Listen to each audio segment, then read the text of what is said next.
Okay. Oh.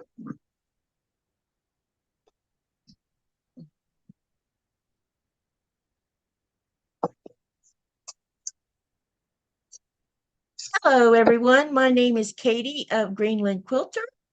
Welcome to my live tonight, and I have a special guest for you guys. You probably can already see her in the video. This is Tiffany of Tiffany Quilting Live. Welcome, Tiffany. Would you like to tell them? Uh-oh. Did you lose it? Okay, got that fixed.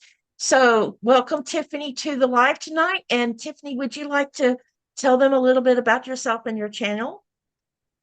I'm Tiffany from Tiffany's Quilting Life. I have a crazy YouTube channel where I do whatever I want, whenever I want, and however I want to do Hey, that's great. I love your channel. So the plan tonight is going to be, she's going to either be working on a work in progress or a UFO. She'll show you what she's going to work on. We are going to continue to work on the quilt top with no name. And I'm going to show you, I have got the outer sashings all the way around, and I'll show it to you in a minute. Also, I have brought some choices of the outer borders that are going to go on it, and I want to get y'all's input on which ones you think would look the best. So I'm going to turn it back to Tiffany for a minute so she can tell you what she's planning to work on. Okay. Well, I'm just working on my quarter square triangles, I guess is the word. They're just little cutoffs from all of the binding that I make, or anytime I do a stitch and flip, I have a container that I fill up with them. And then I have two tubs that I've been making my little hourglass blocks or quarter square triangles, whatever you want to call these things. And then I put them in there, and I'm trying to get to like 2,000 or 3,000 little pieces to make a big quilt with all of it. So what size are your blocks again? They're kind of like around 2.5 inches, sort of. Okay. They're going to be all trimmed down to 2 inches. So it's just going to be a whole entire hourglass quilt of 2-inch hourglasses. When I finally get to having enough of them, then I'm going to spend a whole day cutting them all down. Oh my gosh, that's a lot to cut down. No, But yeah, sounds it like will be. fun. Yeah. So before we start, let me say hello to everybody in the channel. Hello, Robin. And Glenda's here. Chloe's here. The Siberian Wind is here. Denise is here. Hello, hello, hello, Chloe. Marianne, Jeanette, Frank. Hi, Frank in Florida. How's the weather down there right now? Awkward Quilter, Georgia. How's the weather in Georgia? I hear it's a little bit chilly in North Georgia. Hi, Andrea. And again, welcome, Tiffany. And yeah, we're going to just, this is going to be a relaxed sew, and I'm going to go ahead and show you where I am on the quilt that we're working on that I haven't given a name to yet. And so what I went ahead and did, so you can see what it looks like, is I went ahead and sewn the outside sashings on the top. So we now have sashing on the tops and on the sides. So this is the size of the quilt top so far before we decide upon borders. Definitely. What do y'all think about cute. this? I think it's cute too. I love this charm pack fabric line. Okay, so what I decided to do is, last time we had the live, we discussed putting a couple of borders around it, and I was kind of up in the air on what I wanted to use for colors, and some suggested maybe a teal and a dark blue. But I also have a fabric here that it's got a turquoise background on it. I already have one. Thank you, babe. Is my machine too And I loud? also have, huh? Is my machine too loud over your talking? Am I too loud? No, is my machine too loud when you're talking? No, because I have Okay. settings on Zoom that takes care of your juki. Okay. Just making So we sure. can't hear it. Yeah. Okay. Okay, so what I'm going to do is I'm going to show you several shades of the dark blue to start with. And then I'm going to show you the only turquoise that I have, because I went through that drawer and I thought I had some more regular cotton turquoise. Guess what? I don't. So this is the first. So what I want you to do is we're going to go 1, 2, 3, and I will in the channel when after you've seen them, I want you to post which one you like the best, number 1, number 2, or number 3 for the dark blue. Okay, so here's the first one. This is number 1. I hope the light really shows what color it is. Babe. Oh, he's got headphones on. Oops. How does it look to you, Tiffany? Is it bright enough where you can see what color it is? Yeah, it's blue with speckles on it. Yes, oil flowers. That's better if you hold it up like that. Okay, so this is number 1. Okay, now I'm going to show you number 2.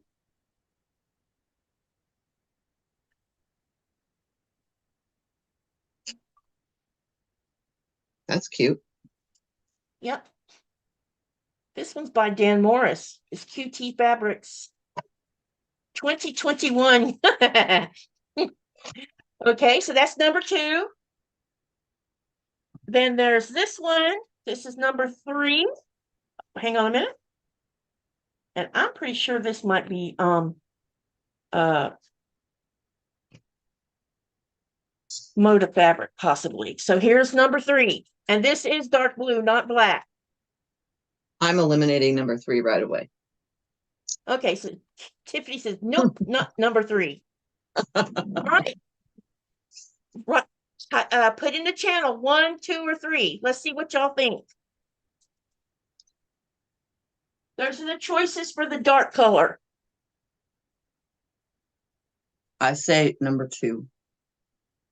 Denise says number 2.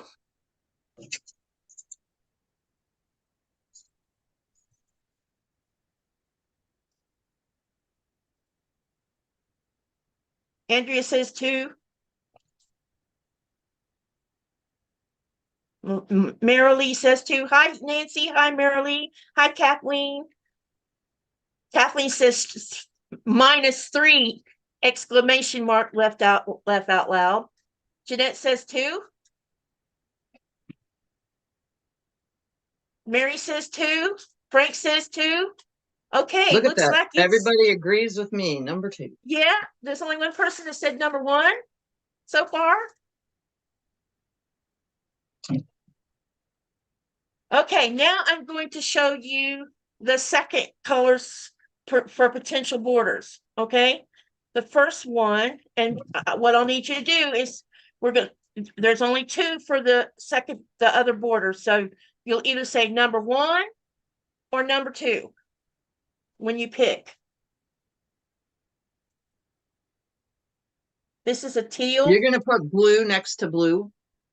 This is a teal, but yeah, I don't know if this one's going to work at all. So, but listen here. This is the only other choice I had in my stash that was lighter. That's cute. I'd put that next to it. The other I one. like this one too. Put it like in between the blue and the sashing. Yeah. Or put that one on the outer side. Do you have enough on of the it? outside. Yeah, and then probably use another dark color for the binding, huh? Yeah. So this is number 2. The other one was the strange teal color with the gold specks in it. So far, 2 people are saying number 2. I've been sitting on this one for a while because I think it's so pretty. Do the flowers. Sorry, I like the lighter on with the flowers. Okay. All right. Looks like the flowers is it. All right.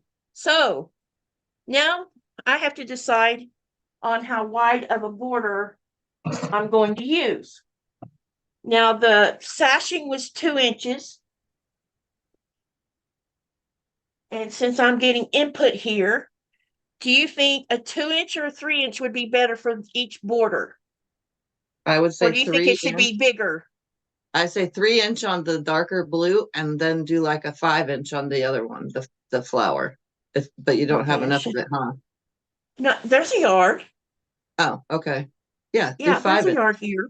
So do Yep, one there's. 3 and then one 5. That way So it this one, the tapers light it 5, tapers bigger.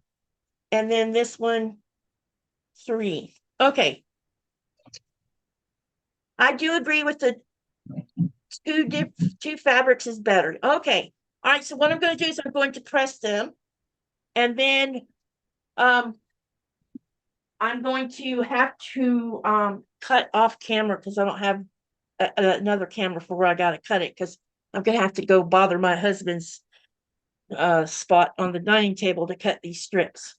So yeah. So I want everybody to tell me and Tiffany what you've been doing today. Have you been working on a project, or have you just been chilling?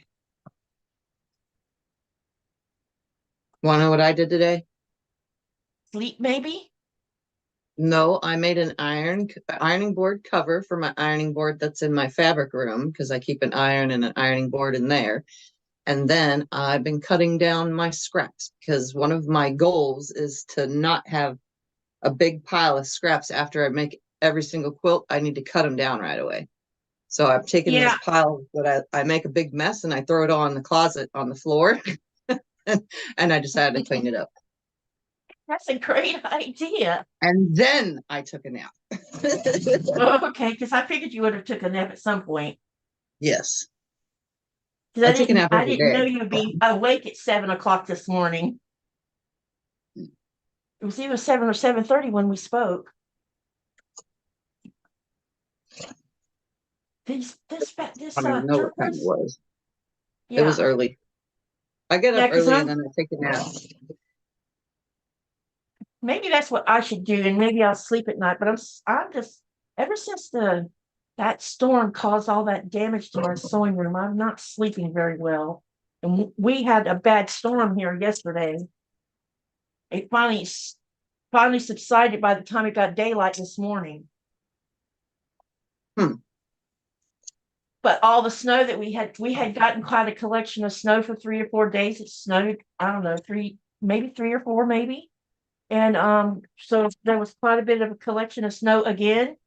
And then the wind came, and now most of the snow is like gone because the Interesting. wind was so strong. It just Blew it like away. yeah, it's like it disappears. That's crazy. That's why the Inuits call it the snow eater, because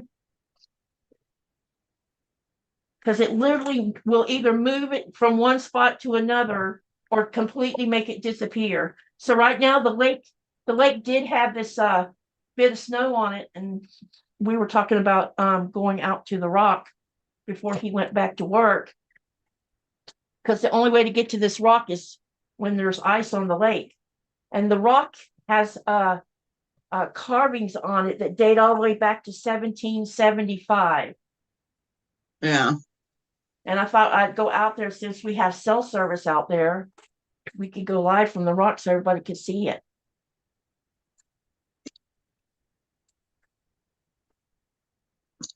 Okay, I got this one pressed good enough. So the turquoise is going to be 5 inch. And then babe, hang on a second. I'll be right back. Mm-hmm.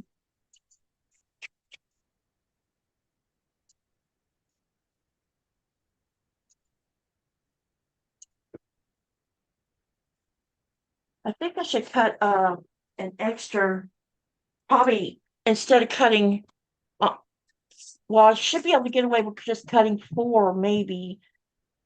Maybe I should go ahead and cut 6 of each, and just to be on the safe side. What do you think about that? I don't know. I always overcut. So you'll Yeah, be okay. Yeah, because I can always turn it into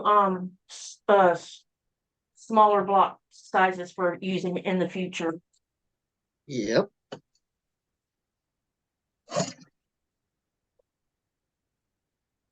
Okay, so let me see what's going on in this chat for a minute. Let me see here. I'm going to back up and see what everybody had to say. Hi, everybody that's saying hi, by the way. I don't see the chat consistently because I'm looking at my sewing machine. Yeah. Siberian Wind says she's finishing up her New Year's Day mystery quilt talk. Andrew says, I'm getting my sewing room organized by wrapping my fabrics on foam boards. Oh, that's wonderful. Guess who? Nancy says, chilling and crocheting. Mary Ann says, I'm working on my Bonnie Hunter mystery quilt. You know that I've heard more than one person talking about that one. Denise says, not sewing, just clearing space on daughter's dresser for my AccuQuilt electric machine. She's been out of the house for 6 years now, laugh out loud. Frank says, cut scraps Thursday, cleaned room yesterday. Wow, that's excellent, Frank. Siberian says, Tiffany, I'll be doing a postage stamp with 1-inch squares and half-inch finished. Hello, Diane. Diane says, hey, Katie, Tiffany, and Nikolai, I'm quilting my village green. All right. Mary says, I am continuing with the big stitch quilting. Tiffany says, I plan to do one too. I love to use 1-inch squares and quilts. Yeah, I want to do one too. I think all of us does. Kathleen says, I'm gone into the in the zone room a few times today, but banned in the couch each time, so I give up, and at least for now. Did you have your surgery, Kathleen? So Terry says, hi, Kathy. Hi, Tiffany. Frank says, that would be cool, Katie. Nancy says, hi, Tiffany. And y'all are going to hear my dogs barking because people are shooting fireworks, so we can do nothing about it. I'm not going to get onto them for barking. Kathleen says, hey, Terry. Hey, Nancy. And then young Patty says, I started a strings of illusion quilt this week. I noticed the views were at 302,000. Today it is at 306,000 views. I guess others are making your quilt too also. Yep. And Kathleen says, back on the couch. Okay, so I've caught up. So give me about 5 or so minutes so I can hurry up and cut all these strips. So what I've been doing, Tiffany, is I decided I wanted to do this project where I did start to finish on the live. So the plan is I'm going to do all the steps of making this little quilt all the way to binding, and do it while we're live. So it's gonna take me a little while, huh? Man, I make everything on live stream. Well, at least I attempt to, and if not, I bring it to another episode. And then if I, finish it That's there, what I've been doing, is splitting them into episodes. When I run out of time, we stop, Thank you, Andrea. Okay. Took a long time to get that far. Yeah. Cutting blade. It's weird working in a smaller space right now. Where at in your house do you make quilts? Me? Yes, you. When my sewing room got destroyed, which was our other bedroom, we moved what I could move into here in the living room. So the living room is like a really long room, but the other part of it is full of plants. So we turned the sofa around so that we brought my sewing desk into the living room. So it's like crimped in here, but it's better than not being able to sew at all. Yes, exactly. So I'm having to cut on the dining table. I didn't realize how spoiled I'd gotten by the cutting table he had made me. He made me one where when I cut on it, I didn't strain my back doing it because I have a two disc in my lower lumbar that are squished, Yeah, and if I stand in the kitchen washing dishes, that hurts.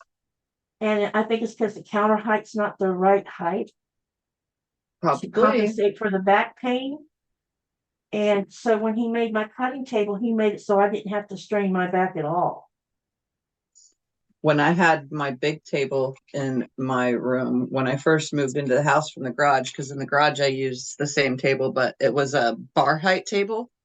And Uh-huh. even though I'm short, it worked out perfect. It was the perfect arm height. The only problem is cutting like regular yardage was harder because I had to reach onto the table more.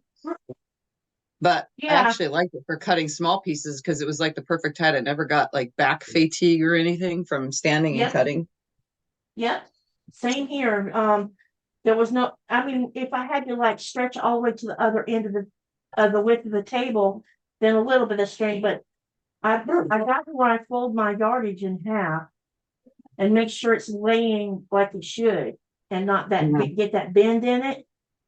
And seems to be okay. Wow, these 5-inch borders going to take probably all of the yardage.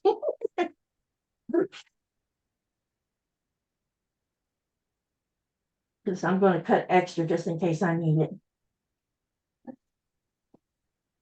I'm a Since I little don't have a bothered measure. Huh? or two. I didn't think about bobbins before I came on here. Uh-oh. Well, I'm down to one bobbin, so I know, but I'm waiting to see if I'm going to lose to the thread first or to the last bobbin. I don't wait anymore. When I notice it, I just roll it. I noticed that I had 4 empty bobbins sitting next to me, and I don't know how much is on the one inside because I sewed this morning and I didn't even think anything of it.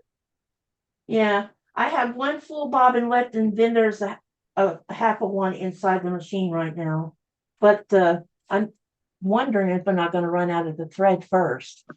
We'll see. Okay, now I got the 5-inch cut. Hopefully they can hear me saying that. Now let me get the other one cut. All right.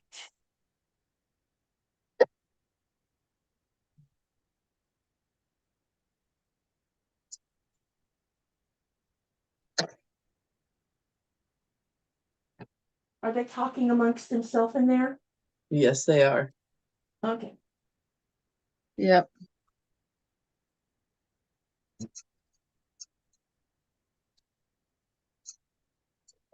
I was kind of giving Nikolai a little bit of a break from the internet.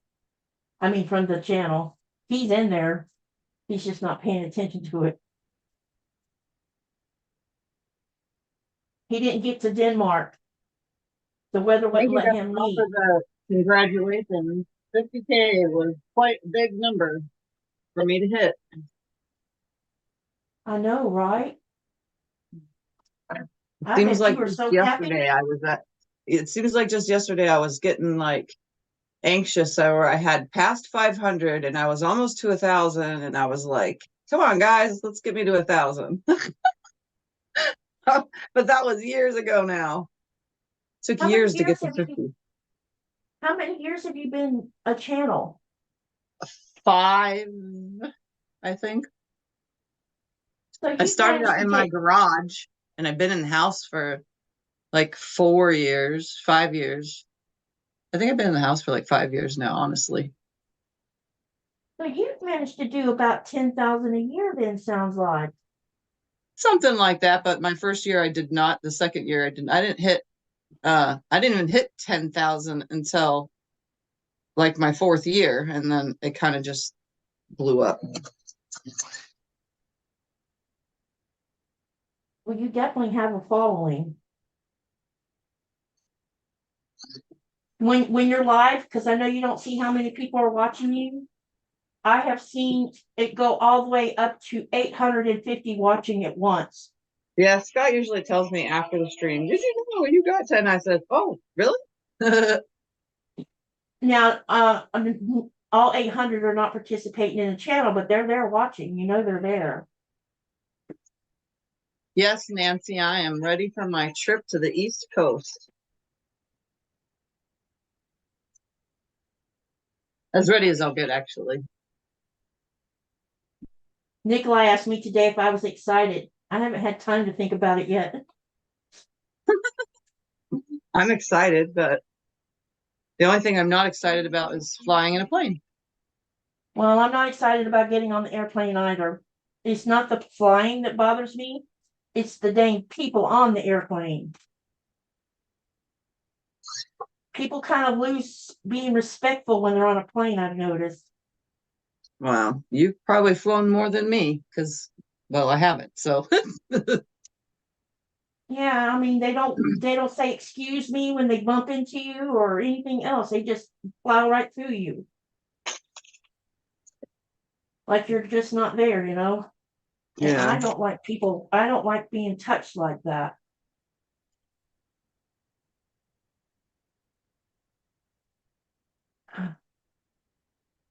I'm almost there, you guys.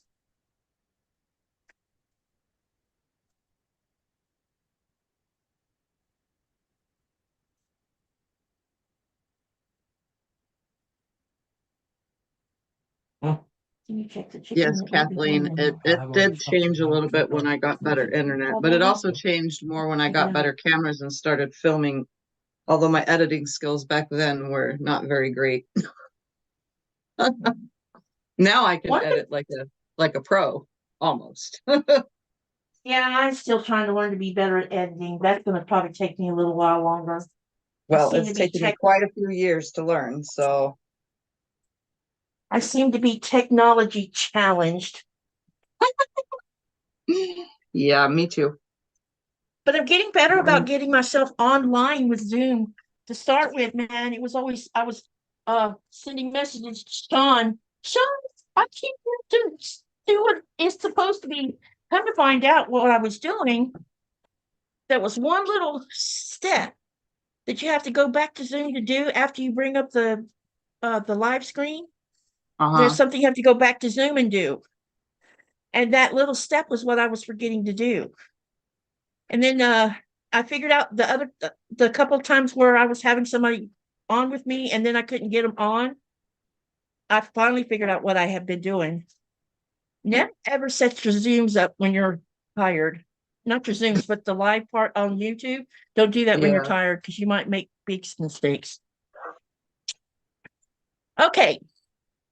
I have cut all the 5-inch ones and all of the 3-inch ones. So what I'm going to do now is I'm going to use my smaller cutting board on the ironing station, and I'm going to get rid of the selvages on the 3 inches to start with, and we'll sew those first.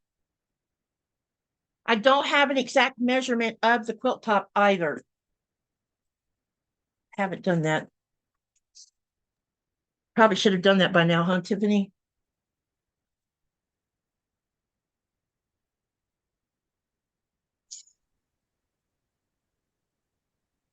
My aunt was trying to call me while on live, here with you.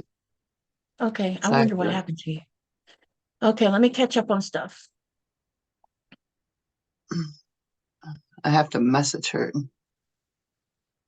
It's not gonna work that way. Yeah, hopefully you won't disappear. Okay, Tiffany, congratulations on 50,000. Yes, congratulations. I'm very proud or happy for you. Joyce says, hello, Greenland Quilter and Tiffany. Siberian Wind says, yes, congrats. So Terry says, she is at Tiffany's Quilting Life. String of Illusions is on my to-do list. It's gorgeous. Frank says, Katie, that would drive me nuts. Frank says, love the string quilts. Thanks, Tiff. Kathleen says, oh, my word, the typos. No, Katie, not yet. I need the gifts of the specialists at Stanford University in the Bay Area. They don't seem to know what my docs mean. What my docs meant by emergency urgent means. Uh-oh, that's not good. I'm working on, Joyce says, I'm working on a trip around the world with K Facet Fabrics. Then I I'm working on Disappearing Hourglass with the Las Vegas strip set I got from Soya. Kathleen says, hi, Linda. Joyce says, hi, Kathleen. More highs here from a couple people. Kathleen says, oh, hey, Tiff. Congratulations on your new sub number. Sweet. Lori says, hi, Katie. Michelle the Quilter says, hi, Katie and Tiffany. Marin Irwin is from Ireland. Hello, Ireland. Always nice to see somebody on this side of the pond. Lori says, hi, Tiffany. Kathleen says, howdy to everyone just joining. Guess who? Nancy says, Tiffany, are you all ready for your trip east? Which you answered. Robin says, garage to your bedroom. She must be talking about your videos. Yep. Frank I said, was in my garage, then my bedroom, then well, back and then to the Frank's garage, and then here. yeah. Then Frank says, we want to learn how to. Oh, you have a new nickname, Tiffany. What? You're now called Turbo Tiffany. That's funny. That's compliments of Frank. that happened this morning on Sean's live. There was a discussion about you reaching the 50 and then talking about your sewing skills. And someone says, let's just call her Turbo Tiffany. That's funny. Kathleen says, honestly, Tip, I think the change happened when the internet got better, but there are many of us who doesn't mind, especially the Insomniac crew. Andrea says, you realize it will be cold in February. Bring your thermal underwear. Cold is relative, Andrea. For the coldness. I bet y'all are going to see me not wearing a jacket at all. Becca told me we were talking the other day on the phone, and I went outside and it was like 37 degrees and foggy. And I told her the temperature, she goes, well, it's like 37 here now. So we pretty much have the same temperature. So I'm kind of used to it already. So it shouldn't bother me too much. I doubt I'm going to even be bothered by it. I'm not coming with my winter jacket. I'm gonna leave my winter jacket here at home and just wear I have a very worn out zip up the front hoodie that has lining on the inside of it. So I'm probably just gonna bring that because I don't think I probably won't even wear a jacket. It may not feel cold to me there after being here for so long. Kathleen says, I'm supposed to go to Vegas in June. I was just told plans changed to flying. Aha, has not. Robin says, if I was meant to fly, I'd have feathers on my butt. Oh, let me see here. The Siberian Wind says, Katie, I should have that flying geese videotaped and up before the end of January. I've got a trip to Utah this month to handle first. Okay, that sounds good. I would love to watch it. Kathleen says, Nancy, I am so happy for your birthday gift. I've been grinning and thanking the Lord for answering prayer since you shared earlier. Okay, and then, yep, the rest of it is what you've already seen. Hi, Donnell. So I'm going to go ahead and get these selvages off these 3-inch and get them pressed. And then we're going to start sewing them onto this little quilt. I was thinking about, what do y'all think about GL Little Quilt? Silly name. What did you say? GQ, it was supposed to be GQ, not GL. GQ Little Quilt. For the one you're working on? Yeah. But like you said, something like the cutesy quilt. Oh, that's a good idea. The cutesy quilt. Yep. It's just the right size for a small child if they want to use it for a baby blanket. Looks about toddler size. Yep. You could always call it the Helliad quilt. I don't know. Because that's what they are when they're toddlers. Yep. Into everything, especially little boys. You know, everybody talked about terrible twos with their kids. My kids didn't go through terrible twos. I don't know why, but they didn't. But maybe because maybe I didn't notice it so much because my son, you know, I've talked quite often about him on the lives about how I became an insomniac. You know, he never slept from the time he was born. He hardly slept. And it might be why I didn't notice terrible twos coming from my uh, oldest daughter. Well, she was, let's see, she was just a hair under two when he was born by like 2 weeks. And then it was a constant vigil of me having to sit him up and make him breathe because he'd stopped breathing in his sleep. Mm. And that explains why he wasn't sleeping, because he was having trouble. But it took 6 years for doctors to finally listen to me. Isn't that the case anywhere though? With any age, doctors not listening. Yeah, it takes me having a meltdown because I had to call an ambulance when he was 6 because was he wasn't breathing, and what was coming out of his mouth scared me. And when they got into the emergency room, they decided to do a spinal tap, and they didn't sedate him enough or relax him enough to do it. They hurt my son. And when I mean they hurt him, he walked around for 3 weeks where he was crooked to one side. Hmm. But there was nothing wrong with his I guess they were looking for MS or something. I don't know. But come to find out after that, when I went back to the doctor and I told the doctor, I said, look, I'm tired of this. You're not listening. I want my son to see an ears, nose, and throat doctor, because I'm telling you, it's not the asthma that's causing him to stop breathing. It's something else. He had so they sent him down to a specialist in Shands Teaching Hospital in Gainesville, and they did an MRI. His adenoids was blocking 75% of his airway. So if they'd have listened to me to begin with and done the surgery when he was little, where he wouldn't have remembered it, Yeah. he wouldn't have had to gone through all this stuff like a spinal tap.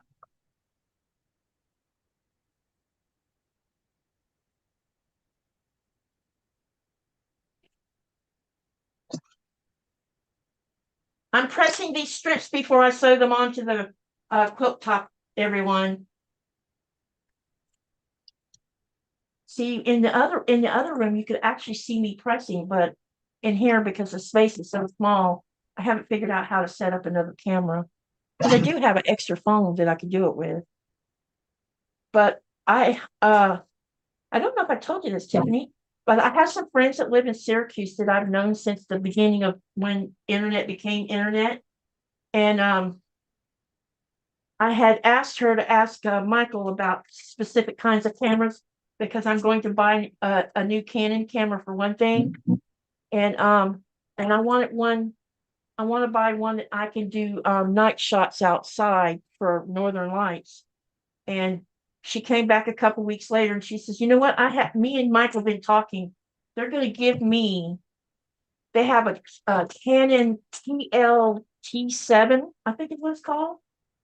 They're going to give it to me as a gift, because they're going to, they have a business that uses photo booths, and they go all over the place with them. It's a 360 photo booth. And the Canon keeps shutting down her software right in the middle of something going on, and they don't know why it's doing that. So they've decided they're probably going to go back to one of their older cameras, older Canons, and try to see if that isn't what the problem. And they decided that they would donate a gift to my channel. That's awesome. Yeah, I won't turn down taking a camera.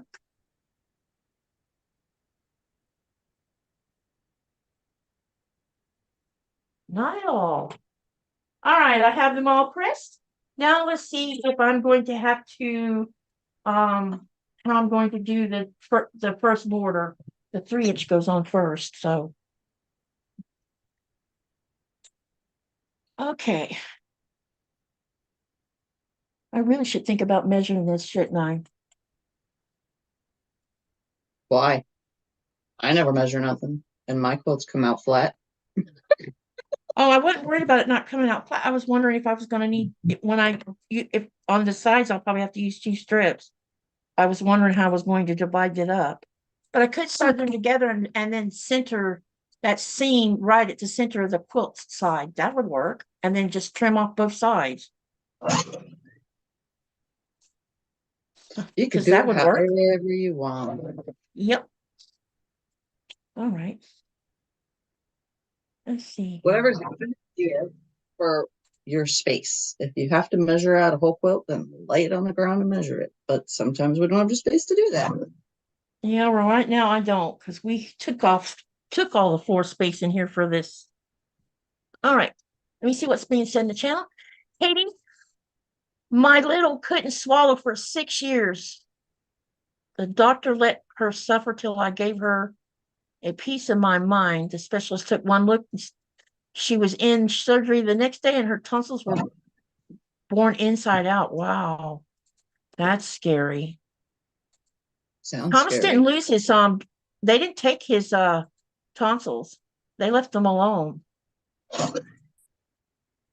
I had my tonsils removed as an adult, even because I kept getting infections and they were closing my throat. Yeah, I get strep throat easy, and it always screws with that. Nancy says that her hubby's skin came back no cancer. I am happy to hear that, Nancy. That is excellent news. Very good. That is outstanding. Andrea says, I don't measure. I just sew down one side, cut, sew down the other side, cut. That's what I do. I Cut sew and all do of the my same. strips in one long strip.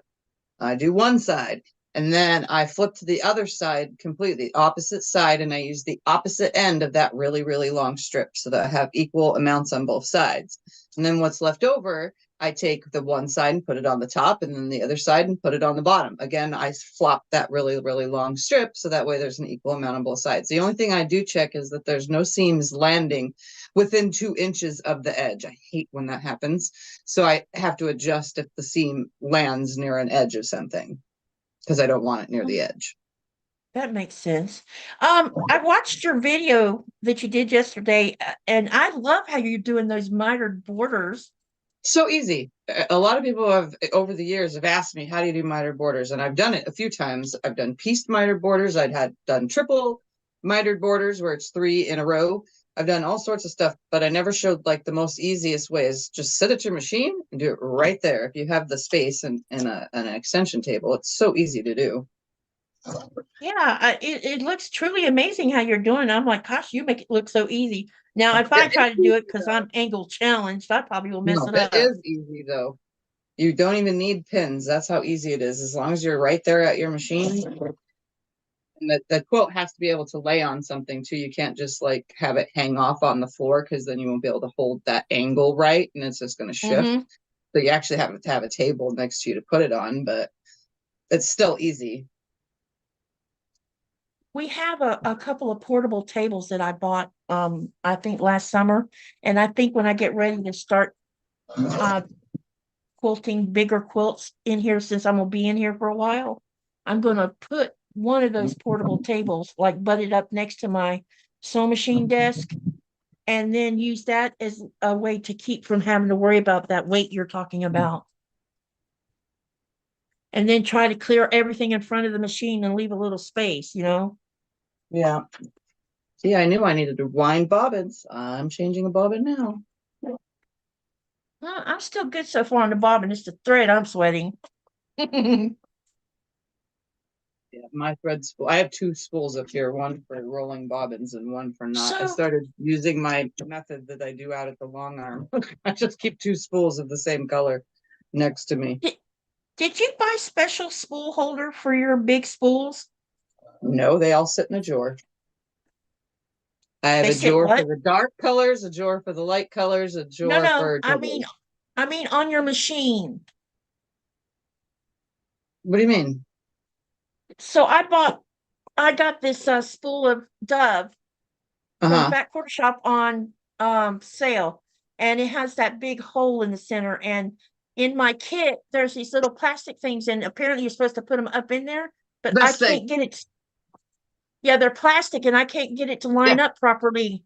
So I'm this. trying to figure out a different way of fixing it. Yeah, you put the cone on there and then you put the cone over this. They should fit on all big spools. So you put the cone over. You put this on the hook of the machine where the spool thing goes and slide it all the way to the bottom, and then you put the cone over it. Oh, yours And is it holds it different than from mine. vibrating side to Okay, side, but so that's what it looks like. so the big part goes face down and the top Yeah, goes face like up. this. So that way the Okay, spool that's what fits I was over doing it. wrong. Okay, Yeah. okay, now I got you. I'll try that again then, because I couldn't get it to work. I run a lot of big spools and I meant to get myself a second one of those, but I just haven't yet. I wonder if you'll see the accessories like that at QuiltCon. Probably not. But then I wasn't paying attention to stuff like that the last QuiltCon I went to.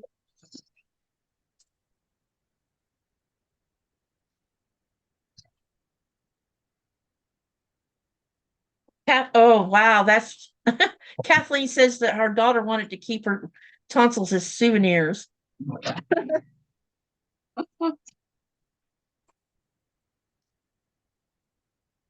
Frank says, me as well. It was a rough time for sure. Frank says, but they lied about the ice cream.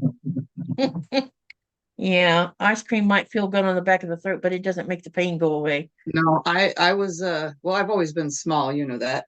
I've told you. Yep. But when I had my tonsils, I think I was 24. Yeah, I was 24. I had my tonsils removed and I was probably about 110 pounds at the most. And I was Mm-hmm. down to 82 pounds because I couldn't eat Wow. or anything. It was burning and it lasted like, I don't know, 4 months because I kept getting infections on top of the healing scars and I kept having to go back to the doctor. My throat didn't heal well. And the doctor blamed it on because I have MS and I don't heal properly, you know? So he was like, yeah, that's just what's happening. You're just going to have to go with it. And if you lose any more weight, we're going to have to put a feeding tube in you through your stomach and da da da da da. And I'm like, really?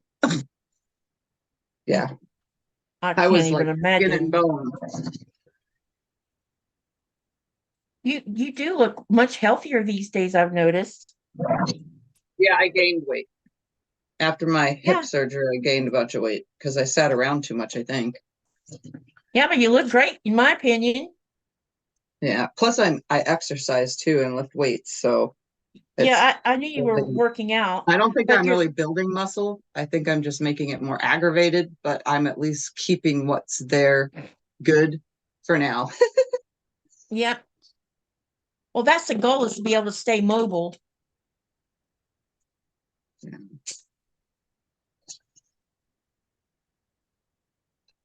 My prolapse disc must have shifted recently because I have a new big I have on my left leg, right above the knee, there's a small mass of spot or a round spot that Mhm. has overactive nerves in it.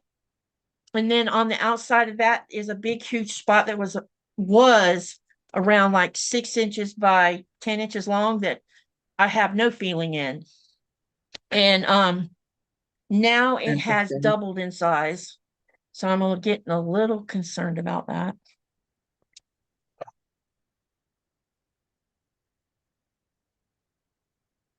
That must mean it's shifted or it's being pushed down further on that nerve that it's sitting on.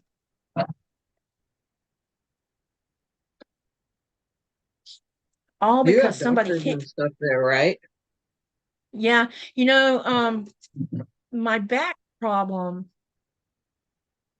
when I was racing my horse, there's something about using your thigh muscles and how you sit in a saddle and you balance yourself on a horse. And it was rotating the lower part of my back and my hips. So I wasn't having pain all the time. And I would notice when I wasn't out riding the horse on a regular, like if I went 2 or 3 weeks and didn't ride at all, I would have back pain. And when I got back up on the horse, I was fine. So when I moved over here, you can't imitate that exercise. And over time, the muscles that I had in my thighs are gone, especially in my left leg. That's where all that numbness is at.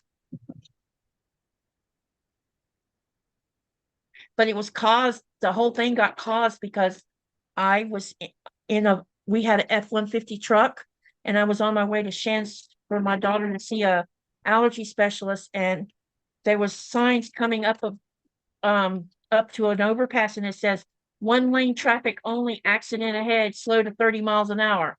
Well, the traffic was backed up because by the time I got to the top of the overpass, you could see what had happened. A semi truck had jackknifed and flipped all the way across the highway, and so they were directing traffic around it. And so I'm sitting there with my feet on the brakes at a dead stop, and I hear screeching tires. And when I look in the rearview mirror, I see this big, huge Bonneville about to slam into me. And I told my daughter, who was itty bitty little thing, I said, "Hang on, baby, because here it comes." He hit me so hard that the impact went through the brake pedals, up my legs, into my spine, and made the two discs smush together. My piece just spun around and went under the needle and sewed itself to itself. Oh no. That's a first. Usually I catch that kind of stuff, but no, it went all the way around the whole thing and caught itself under the needle. I think everybody can see what I'm doing. Really stitched. Can you guys see what I'm doing with the machine okay, or are you having trouble seeing it?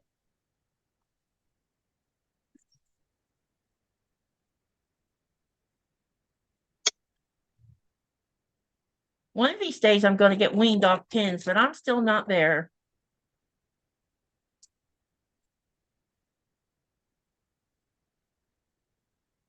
Okay, I got one side sewn on. Now I'm going to put the other one on the opposite end, and then I'm going to press them and trim them, and then we're going to see if I need to do what she suggested by sewing two pieces together before putting it on here. I should make me a practice quilt and learn how to do a practice quilt top, just a panel or something, and practice what you did on your video yesterday. What did I do on my video? With your mitering borders, you mean? Yeah. That way if I mess it up, it's not going to hurt my feelings, if you know what I mean. You can't mess it up. It's really easy. Okay. So I am now fixing to sew the opposite end of the binding on also. Okay, while I'm doing that, as a child of 5-ish telling me I can have all I want. Wow. Was good by 7. Tiffany, pushing the pedal too hard. That was Donnell saying that you were pushing the pedal too hard.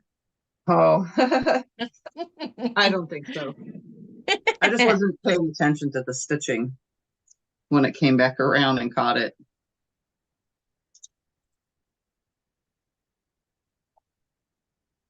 Kathleen says, pedal, I use mine sideways, laugh out loud, so it doesn't run away from me since I haven't made a stabilizer yet. You know what, Kathleen?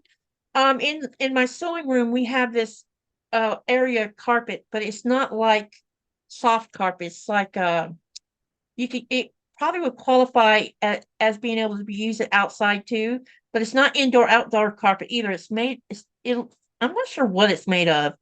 But anyway, my sewing machine presser doesn't move.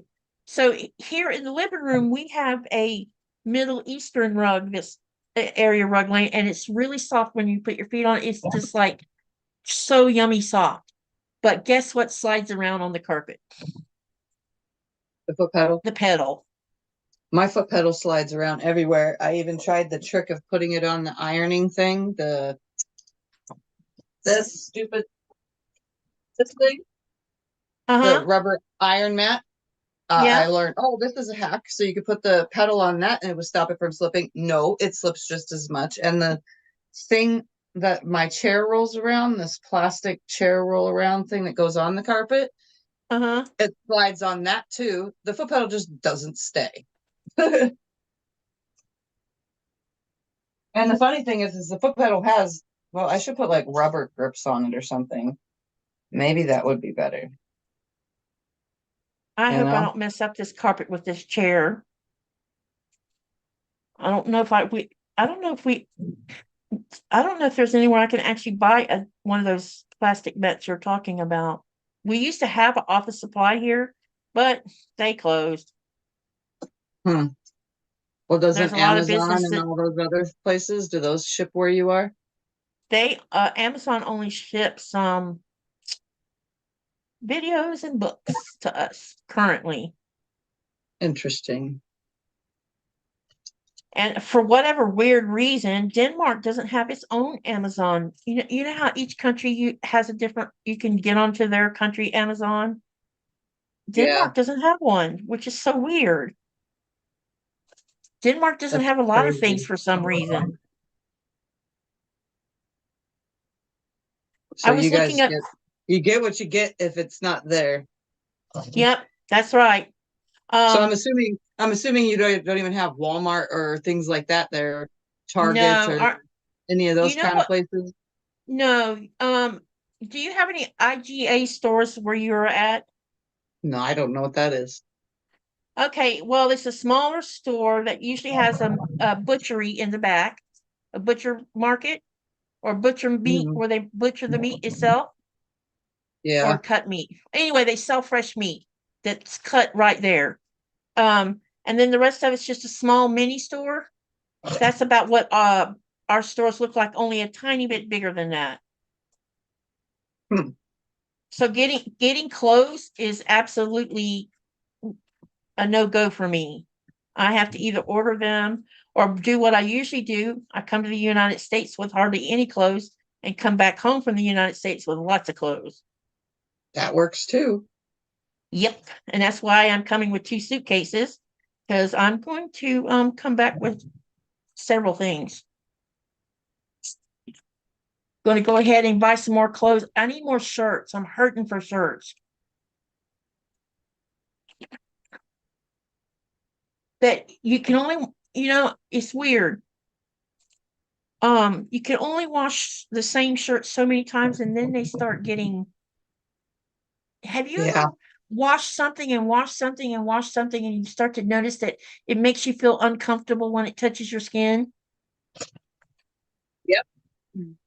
Well, I'm at that So spot with my you clothes. guys don't even how do you get washers and dryers and furniture and all that stuff there then? What do you guys have to that sells that kind of stuff? Well, the store does sell the store above one of the grocery stores does sell that, and the other one does sometimes, and all of it's imported from Denmark, so it So gets that's put where on you would a get if you needed a new refrigerator, you can't just go down the street to the local hardware store and get a new refrigerator. You have to actually order it no, from another not country. right, not like we have a big Samsung Sung side by side over here, and we somehow or another that particular refrigerator freezer was sent here and they were trying to sell it. Well, it sat in that store for over a year and they didn't sell it. And they had like 12,000 kroners on it. And I walked in there one day and we were needing a new refrigerator freezer because the one we had died and it was so small it drove me nuts. And because they have like Euro size ones they sell, and most people's houses have the Euro ones. And so I walked in the store and I asked the manager, I said, this has been sitting here for a while. He says, yes, it has. We haven't been able to sell it. I said, so I'll tell you what, make me an offer. And if it fits within my budget, I'll buy it. He made me an offer I couldn't refuse. And we ended up That's only good. paying, I think we paid 8 or 9 thousand for it instead of the 12. So we ended up with a good deal and we've had it for 5 or 6 years now. Interesting. It's the dry. I have a Whirlpool dryer that does is it has an internal filter system on it, which I hate it. I would rather the vent it out the out the wall. And it's been making this weird loud noise, and I think it's because the belt needs to be changed on it. And I have no idea who fixes those. And I don't see why I need to buy a whole new dryer just to get if I can't get the belt changed. Well, Because they're not hopefully you could just any order appliances the are not part. cheap here. Doesn't sound like it. It No, doesn't sound like everything's anything is cheap there because everything has to be imported in. yep, exactly. Somebody has texted me.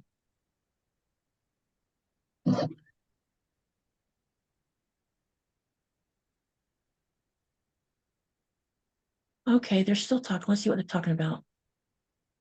The bricks still move. Oh, they're talking about ways to make it not move. Hi, Sean. Welcome. Welcome. Hi, Sean. I'm on I'm on super early for you, so no worries. About the same, hopefully better, Frank. And Joyce says, how much is that in US dollars? 10,000. Here's an example. For 10,000 Danish kroners is about $1,458 in US dollars. It basically whatever the current dollar amount is. So about 12,000 would be, I don't know, 17 or $1,800 US dollars. So it's expensive. Yeah, that sounds pricey. And I'm one of these people that if I have to pay that much money for something, we better well use it to the bloody end. Because I don't have money falling off of trees. My trip to the United States, oh my God, it's bad. Because Norwegian Air still isn't doing international flights, so I'm flying with Delta because I'm not So going you to have fly to with. take several flights to get to one thing. Yeah, so oh my goodness. So first there's the cost of Air Greenland, and Air Greenland costs more than usually it costs more than flying to the United States does. But I was using Norwegian Air and I was getting really good rates with Norwegian Air. And right now they're not because the pandemic just about bankrupted them. And so the government helped bail them out of their problems and said you cannot fly your Dreamliners internationally for a while because you need to, gain money back by just doing domestic flights in Europe. So so my Air Greenland flight was like trying to think, I think it was around 7,000 or 8,000 kroners, which is, pretty expensive. But my round trip flight to the United States, oof, it was around 1,200 US dollars altogether. Wow. And that was me buying it early. That's crazy. Yep. And Makes it Nikolai's not is even worth it to travel. no, but I have to. I see. He's told me I could go because he got a bonus check. That's how we're able to do this for one thing, and secondly, I have really got to get my butt to Florida because there's some things that I have to do in person that I can't do over the internet. I'm I'm in my 60s now, and I need to get my Social Security stuff lined up with my bank account, which I haven't done, and you can't do that over the internet. You got to go in person and do it Yeah. because you got to prove So who you're not you just are. making a trip to QuiltCon, you're making a trip to take care of business all at the Yeah, same time. so QuiltCon is part of the perk of getting to go, As long as you get and everything that you need to get done. yeah, Nikolai he says, what's he? Well, how this came about was he heard me talking to somebody about QuiltCon, and he says, "What's QuiltCon?" So I told him. He says, "Well, don't you want to go?" And I'm like, "Well, sure, I would love to go, but we can't afford it, because we're sinking money into a new boiler system in our house, and that's why I wasn't even going to bother asking." And he says, "Well, honey, I have my bonus coming at the end of the year." I said, "True." He says, "Well, why don't you go? I'm fine with it if you want to go." And so that's how it morphed into me making a trip to go. That works I well. wasn't even gonna ask. I was just, why bother? So when he told me I could go, I was like, wow. And then to start with, we weren't even thinking about whether he would be able to meet me in Florida or not. And we got to talking about it, and we were looking at our money situation and his how things are going with his job and stuff, because things are definitely a lot better as long as they don't get crashed into again anyway. And uh we were able to swing it where he'll meet me in Florida on the 3rd of March, and we'll spend a month in between Florida and Georgia, and then we'll fly back together. That's awesome. He's going to go to a Lego convention, Tiffany. A Lego convention. I didn't even know those exist. Well, actually, They I can't say that do. There's one in exactly. Kissimmee to it. I'm really happy about that because he'll get to see things that probably you wouldn't normally see in a store or something. My daughter's ex-boyfriend was obsessed with Legos, and his parents' garage was his Lego factory. It was a big, huge 4-car garage filled to the Wow. ceiling, back and forth, with all sorts of Lego sets that were put together into pirate ships and castles and you name it. It was Lego heaven in there. So I'm pretty sure he probably goes to those kind of events. Yeah, we usually the last couple times me and him have been in the US together, there wasn't any conventions going on during the time, or wasn't going on where we were going to be. Put it that way. Yeah. And but since we're in Florida and this one's going to be in Kissimmee, that's a 2.5 hour drive from North Florida. So we can more than make that trip. And we have a friend down that lives a little bit north of Tampa. We're going to go see her anyway. So, road trip will be fun. Throwing things. Okay, so what I'm doing right now is pressing the 2 borders I've sewn on, and then I'm going to trim this excess off of them. I ended up with looks like 5 inches left over, Tiffany, on that one side. Yeah. So those other 2 From might be 2 long strips. enough where I don't have to add, right? Yeah. Maybe. It's either 5 or 6 inches. I don't know. If it's 6 inches, it'll definitely, maybe I won't have to add an additional one. Oh, this is gonna look pretty when I show it to you guys. Oh my gosh, that blue really does do something.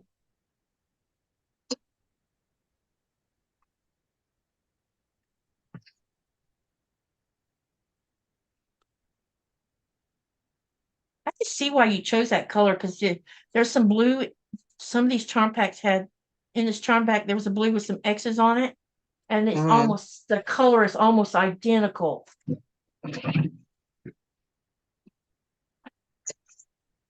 Every time I sew borders on, I end up with a loose thread stuck in between the two.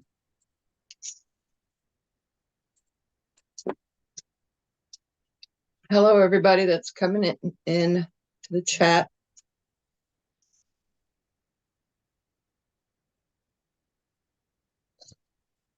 Yeah, hi everybody. I'm sorry you don't see me. I'm over here pressing these borders down, and then I'm going to Technically, trim we them. see you. We see your head and your Yeah, shoulder. I guess I could always lift up the phone. All right, I need to trim this. So let me get my rotary blade and a small cutting board. And I'm going to do it right on top of my burning station. You can let her in here, babe, so she'll stop whining. We have a dog that wants to be right where we're at. And if you don't let her in there, she sits and whines. What? Lego drink can sets. Uh-oh. I see Monster, Fanta, Red Bull, Mountain Dew, Say that again? Mountain Dew. A Lego Mountain Dew? Yeah. Can set. Oh no. I wonder who come up with that idea.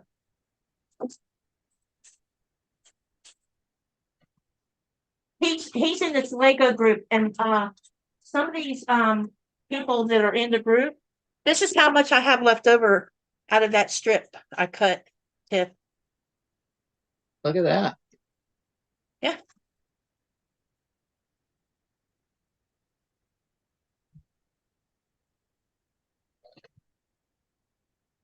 I'm gonna keep y'all in suspense and not show you what it looks like until I get all the sides on it. They'll only see what shows on the camera Yep. when you're sewing it. Yeah. Or yeah, when I'm sewing it on, yep. Plots. Plots. I don't want you getting caught up in these cords, Coda. You're Oh my welcome, God, my German Janelle. Shepherd's all over my stuff.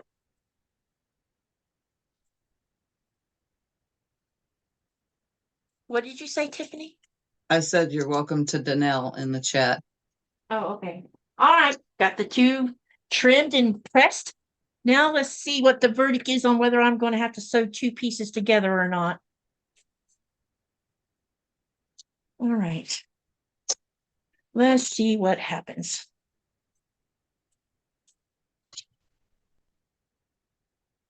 I'm just going to temporarily stick a pin right here so it doesn't move while I'm checking it.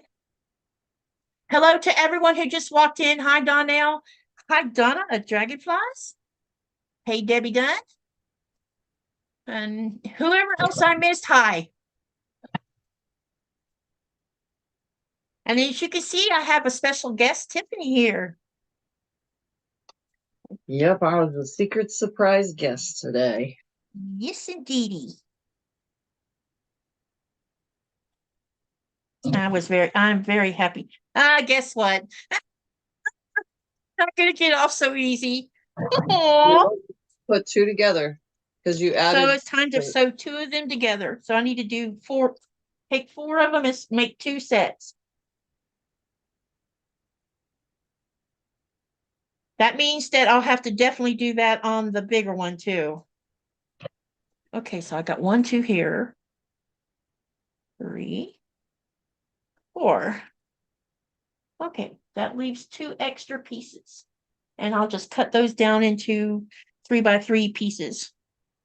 Or either just fold them up and use them for something else. All right, let's get these sewn together. So those of you who just walked in, I'm still working on the little small quilt top that doesn't have a name yet. I think Tiffany came up with a great name for it. The cutesy quilt. A cutesy quilt. Because it's going to be about the size of a baby, a toddler size quilt or an infant size. Or you can make it into a wall hanging, because I think that's what I'm going to use. I'm going to put a sleeve on it, I think, Tiffany. And you know how I have in my sewing room, you know how I have to cover up the window when I'm on to keep the glare out when I'm live during the daytime, because it causes a glare on the camera. I can hang that up there and it'll block that bright light.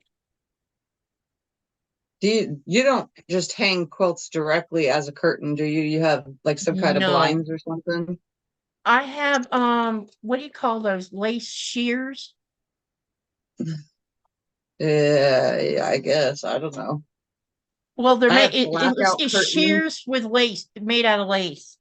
Oh, yeah, I don't use it. I have blackout curtains on mine so that no direct light ever touches my quilts because I have quilts in front of 2 windows. Yeah, I don't have any quilts hanging up right now, but I probably will have to do that now that I'm only going to have that one window now.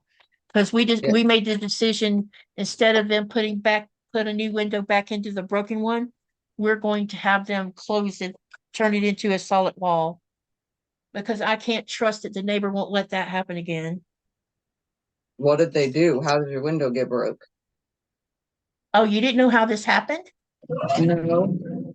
Oh, you're another one. What? A couple people that didn't know what happened. So, the end of October, we got hit by a wind from the south, and it was like maybe a Cat 2 hurricane, the way it was acting. Yeah. And it was extremely warm, and it was crazy outside. And I had fallen asleep because I can't sleep sometimes at night when the house shakes, when the weather's like Yeah. that. And I had fallen asleep, I guess around 8 p.m. And I got jarred awake by what I thought was a bomb went off. And the dogs were going crazy. It was, it was just insanely crazy. And my brain kind of thought it heard glass shattering, but I was really confused because I was sleeping. I was actually in a dream. So that meant that I was in a deep sleep. And Yeah. so I was really disoriented. And I thought, oh my God, the roof off, maybe the roof got jerked off the from over the front door and then slammed into the front door, breaking the glass. Because my brain said, hey, glass broke, but I couldn't, I wasn't sure, is what I'm saying. So I walked Yeah. into the hallway and I'm looking at the front door and I'm like, nothing looks like it's wrong with the door. So I pulled the curtain away from the door, looked out the door, and the porch was there, the roof was there, and I'm standing there and I'm having trouble articulating, well, what happened. And I felt this cold wind coming off the side of my cheek, and I'm like, where the hell is that coming from? And I turn around and the sewing room door was open. So I walked right by the sewing room door. It was standing open, so I didn't even see what was going on in there yet because I was half asleep. And when I walked in the sewing room, there's this whirlwind going around the room, and all of my stuff is flying through the air. And I feel this crunch under my feet. And when I looked, the window over the cutting table had been blown out. Wow. And I'm standing there looking at this, and I realize I'm standing in glass. And I'm thinking, how can a storm bust the window out like that, especially when it was a new window that had only been there 4 or 5 years now, I think, because we had done some renovations to the house. Yeah. And so Nikolai was in port, and I sent him a text message, call me, it's an emergency. I wasn't sure if he was on a crane or not. And he called me. I said, honey, our sewing room is a disaster. He says, what do you mean? And I told him, I said, there is glass everywhere. And there's this little tornado going on in there, and everything is flying through the air. And I don't know what to do because I didn't know who I could call to come help. And he says, well, how did it get broke? I said, I don't know. I can't imagine the wind. I don't understand why the wind would have blown it out. We've had plenty of bad weather before and it not happened. He says, well, have you been outside yet? No, but I'm on my way out because I was putting on my shoes as we were talking and getting my jacket on. And when I walked around the side of the porch to go have a look, as soon as I saw it, I went from being one way to being pissed. The neighbor's trampoline had been picked up from her yard, and it had two metal poles that were still left on it because it used to have a security screen that goes around it so kids wouldn't fall off of it. Yeah. And so there was two left on the tramp. So the wind picked it up, slammed it into my house. One of the pipes went through the window, puncturing it so that when it hit it with all that air pressure, it just literally blew it out. And the other part, which I didn't see until Nikolai showed it to me, because the contractors came a few days ago, and I didn't even know about the other pipe went through our siding of the house and put a hole in the wall on the outside of the house. So my sewing room, all of my fabric, everything that was not, put away, that was sitting on top of the cutting table or on my sewing table, or doesn't have protection on the shelves, because some of my shelves do have I've taken and put a film of vinyl clear stuff over the front of it to keep the dust down to a dull roar. Now, some of that was fine, but a lot of it wasn't covered like that. And so there's glass all over my room. It's everywhere. And I'm not talking about big chunks. I'm talking It's the about the little kind you tiny. can barely see. You Yeah. have to shine a light to see it. Here, most people tie trampolines down because we get a lot of Well, wind here. So your neighbor didn't exactly. have it tied down like a smart person would to cement blocks? Yeah, that's what I told Nikolai. That girl grew up in South Greenland. She knows about these bad winds that we get down here. It was total stupidity on her part. for not The mini having that thing. trampolines we had, they were all tied to the fence because the fence post is cemented into the ground. Yep.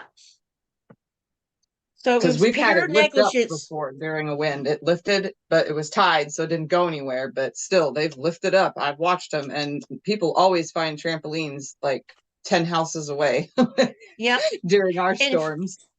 in Florida, when we know a hurricane was coming, all of our neighbors, I never bought my kids a trampoline, but the neighbors had trampolines. And anytime we knew there was a hurricane coming, they all would take their trampolines down, or either they would fasten them where they couldn't be turned into missiles. So there was no Yeah. excuse for her not having hers fastened down. None at all. And Oh, it that triggered. sucks. So does she And the have to pay worst, for it? You guys making her pay for all the damages? yeah, her insurance company's going to have to pay for it because uh yeah, she's responsible for all the damages. I don't know what's going to happen about the glass part inside my room, but yeah. You're just I gonna was gonna have to say, take a Hoover in there and suck it all up. yep, we've been slowly getting glass hit. Nikolai's Millennium Falcon, which you've probably seen, they're very big. There's like 6,000 pieces to build it. The back half of it, when the window shattered, a big chunk of the glass hit the back end of it and broke it all off. So Interesting. he's got to go through and take it apart and then do an inventory to see what missing pieces, because my PMQ, my bomb pop, and my hot air balloon PMQ was sitting out because I was working on them, and they're gone. They've disappeared. I'm pretty sure they flew out the window Yikes. because I can't find them anywhere. I've looked everywhere I know to look without getting in a fight with glass. But the downside to this whole thing is that it triggered my PTSD stuff. But I'm doing better now. I'm still having trouble sleeping, but I'm doing better.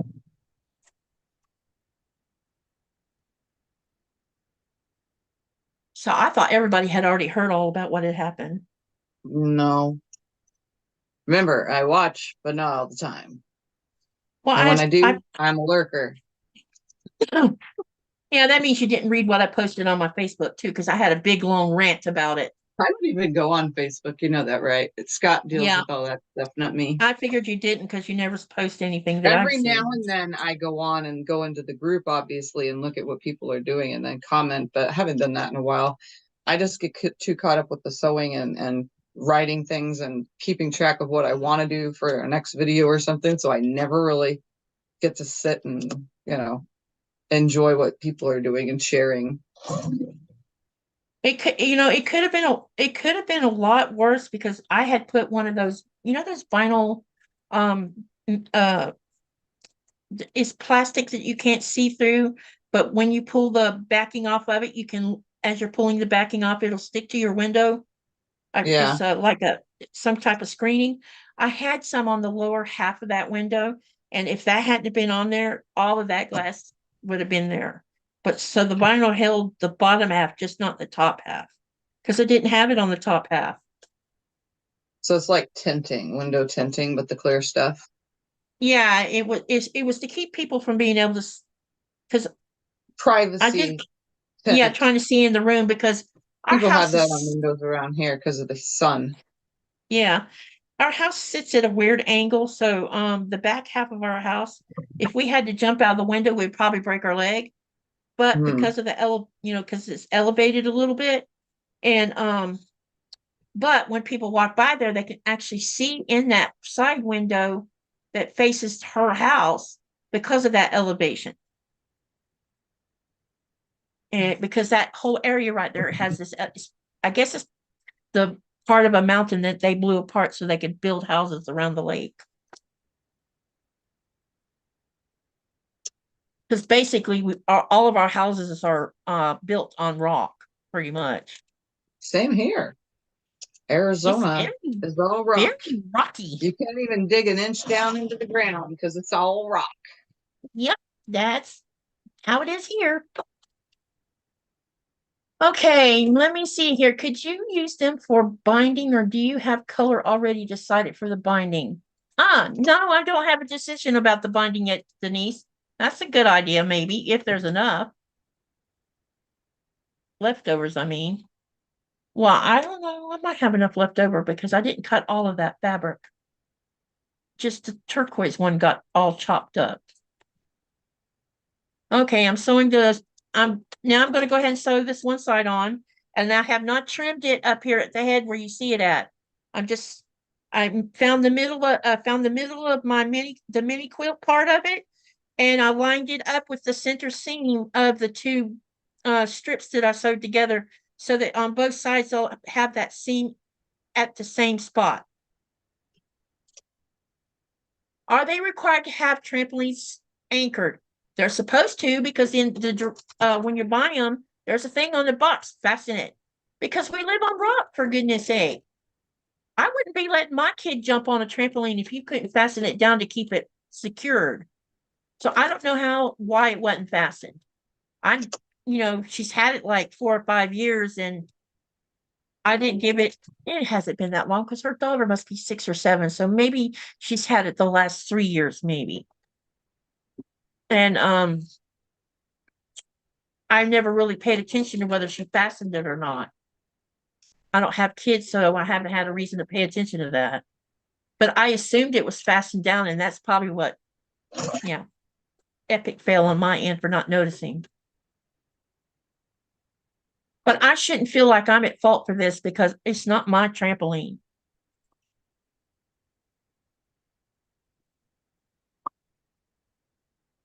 I hate to think what would have happened if it had been a really big one. This was a small trampoline. Only 3 or 4 kids could jump on it.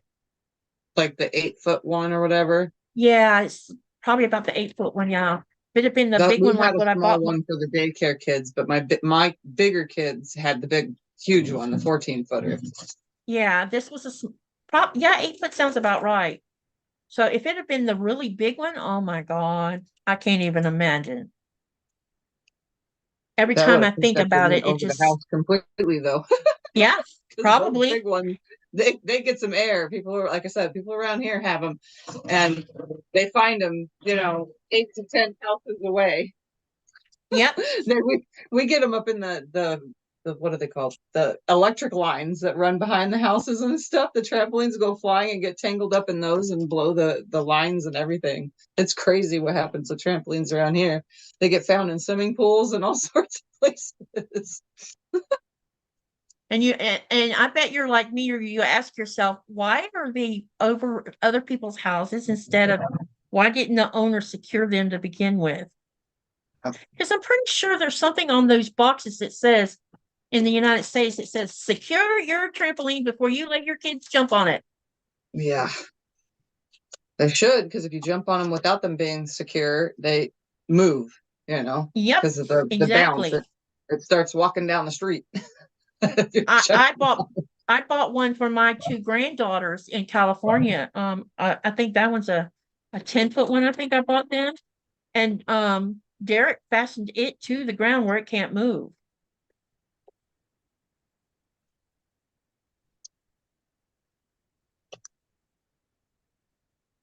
And they don't get bad weather hardly. Oh, something's moved. I don't know. California's been getting doused with rain though lately. Yeah, they live in bad weather for California. Yep. They live in Hanford, and last year when all those atmospheric rivers was going on, they got a lot of snow in the mountains, and there's this lake in what's the name of this little town? It's between Hanford and Visalia, I think. It's like in between it. And this lake the United States has 2 large lakes. This one was the 2nd largest lake in all the United States, and it had been drained by human beings and turned into farmland. So when all of that snow melted from the mountains, guess where all that water went? Right back and where it's it still, be. Yep, it's where that lake used to be, and it's still flooded. So whoever bought that land to farm on is losing money big time. but I kind of don't feel sorry for them. I think that nature, you know, sets our planet up to have things in certain places for reasons. Yeah.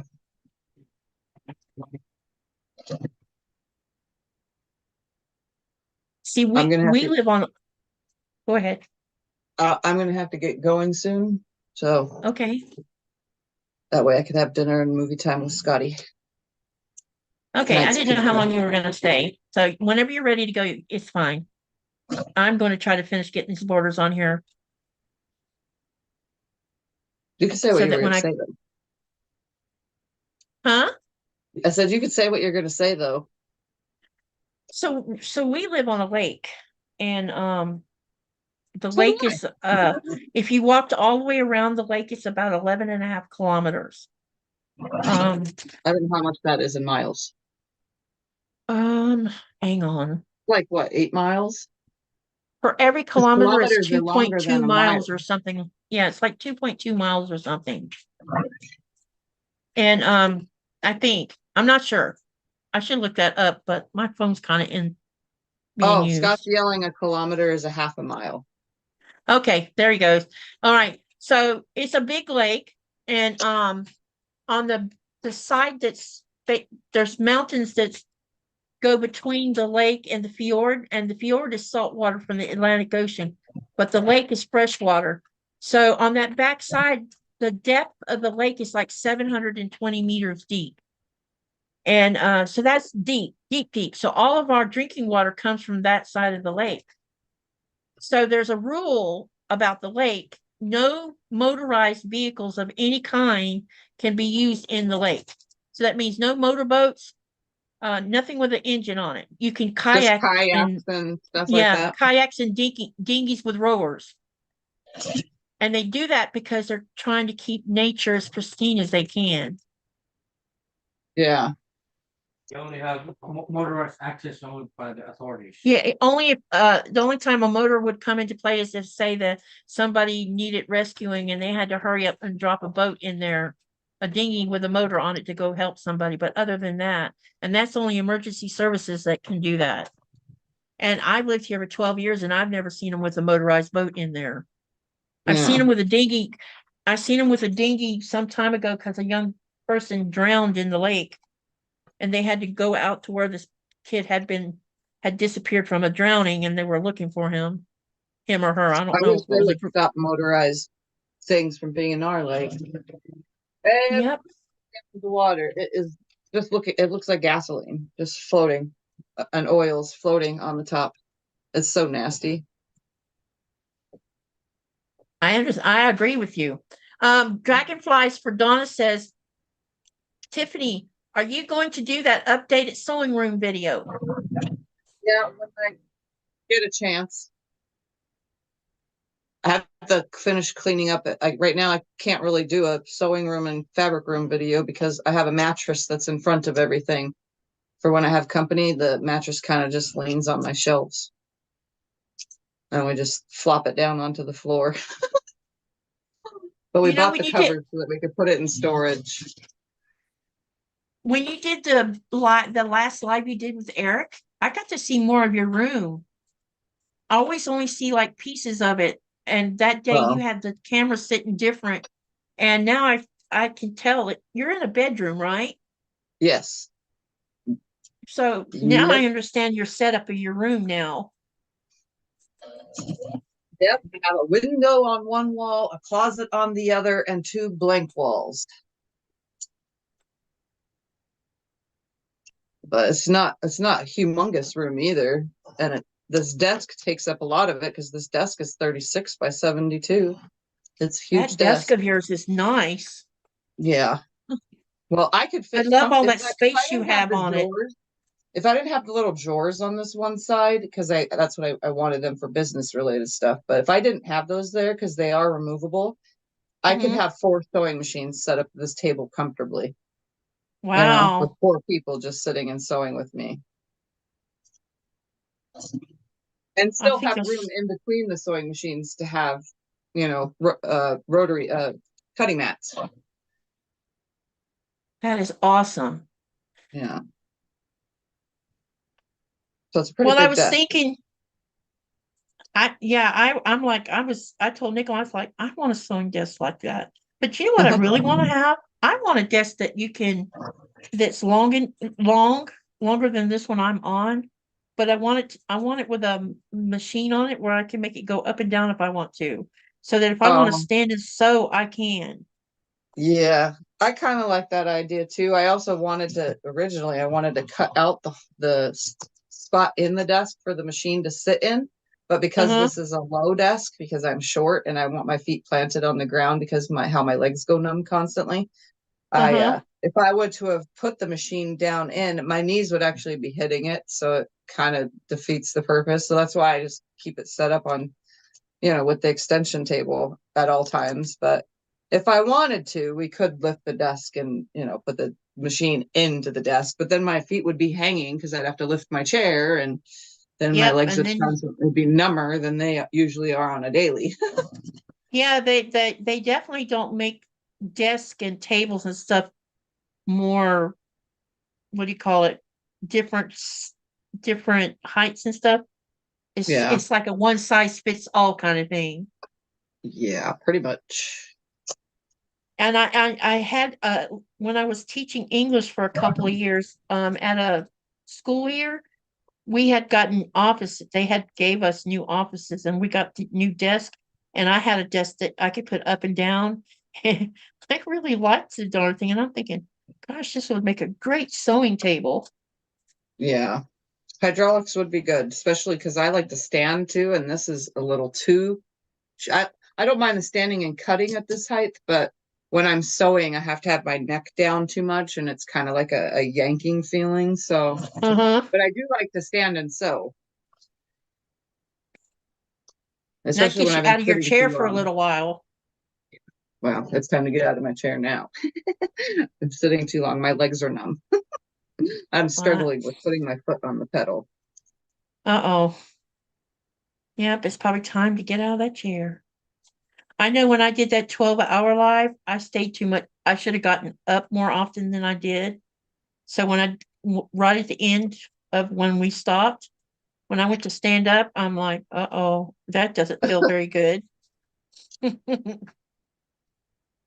All right. Well, I'm going to get going, and I'll probably try to jump in and watch the rest so I can see what your quilt top looks like when it's got the borders on it. Okay, well, thank you for coming. I really appreciate it. It's Thank you always for great to having have a me. sewing buddy. All righty. Well, bye everybody. Bye, Katie. Thanks.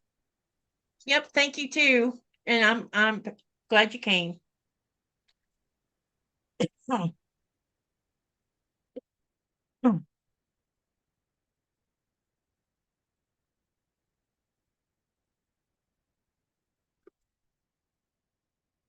Robin says, Joy T, I'm making hexagons. Everybody says bye to Tiffany.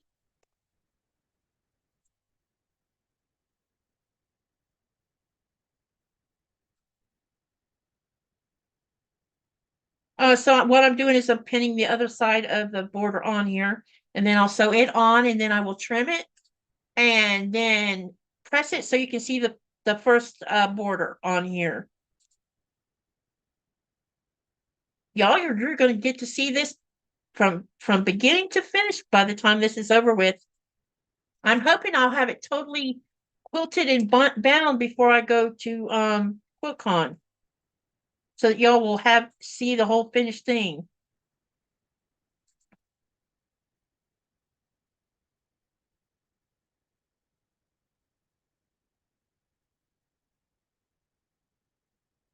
People are shooting off fireworks. Is Andrea still in the channel?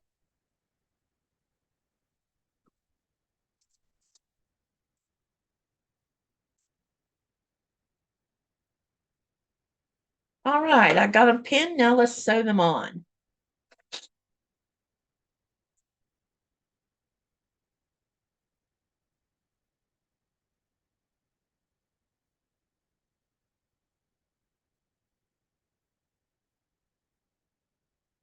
So what have you guys had for dinner today? Because I'm sure that some of Nora, you're like right in my spot. Oh my gosh, I'm gonna have to put my foot over the top of her. My Dotson's stretched out in front of my sewing machine presser foot, on the floor. I'm sure I'm not calling that the right name. For some reason, the name of it escapes me right this minute. Hello, Denise. Denise says, I'm here to the end. Donnell says, nothing yet. Potato soup, Debbie Dunn says, ooh, that sounds yummy.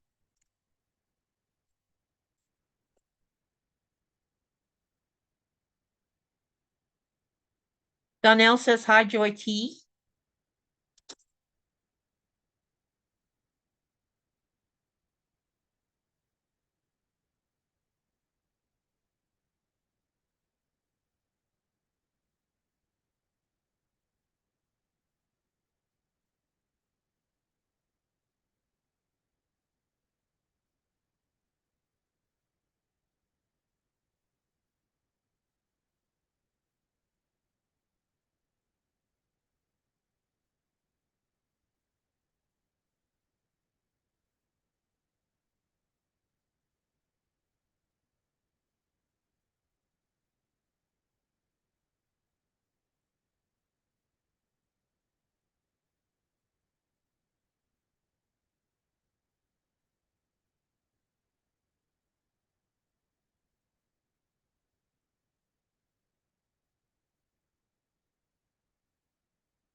Okay, I've got this side sewn on. So now I have both sides of the long side done. So what I'm going to do is I'm going to go over and I'm going to trim the excess off and then press it, and I'll show you this first border, or show you with this new part of the border on it. So give me a minute while I take care of that, and then I'll show it to you.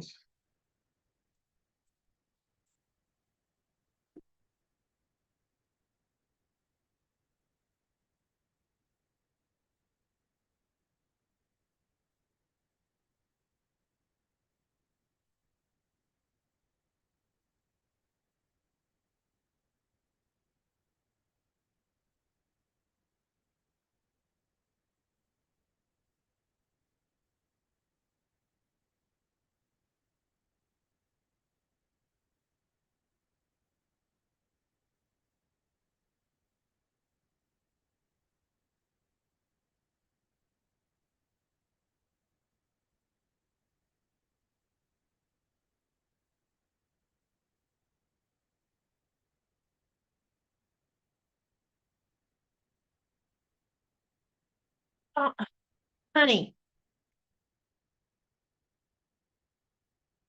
can you message Myra and tell her I haven't answered her because I'm on a live? Myra? Yeah, No. because I can see her on my phone, but I don't have time to answer that message.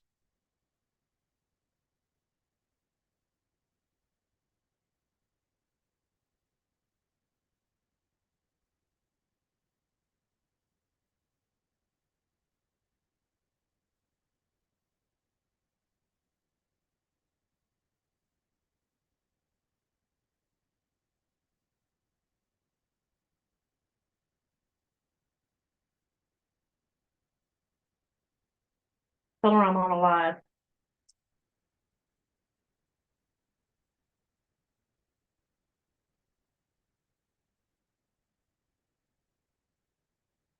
Okay, now let's get this pressed.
Honey, you should see this.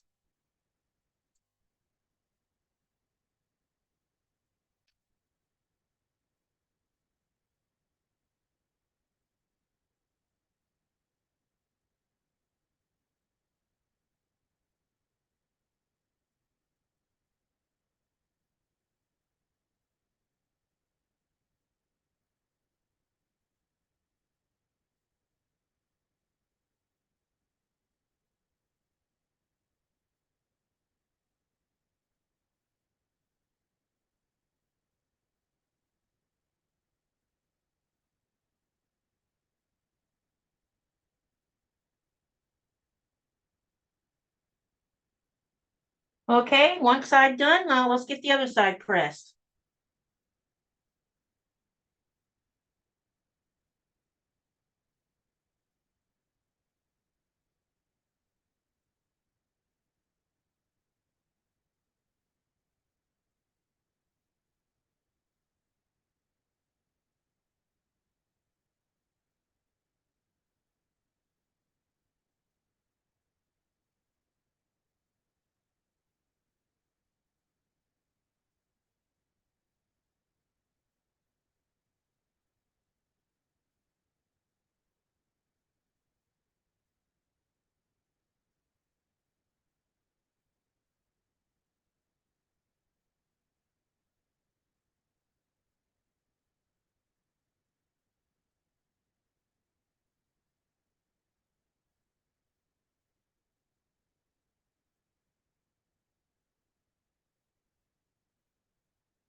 Okay, everybody, here's the first border is now on.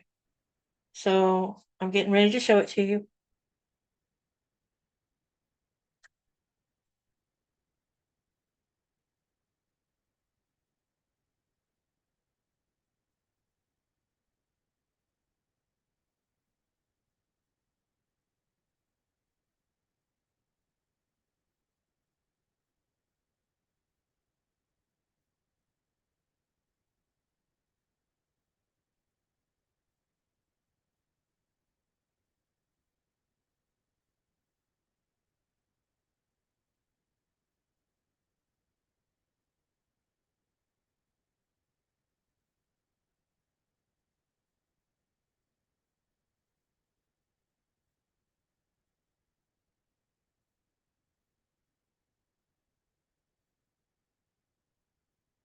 Okay, I have a couple questions for you.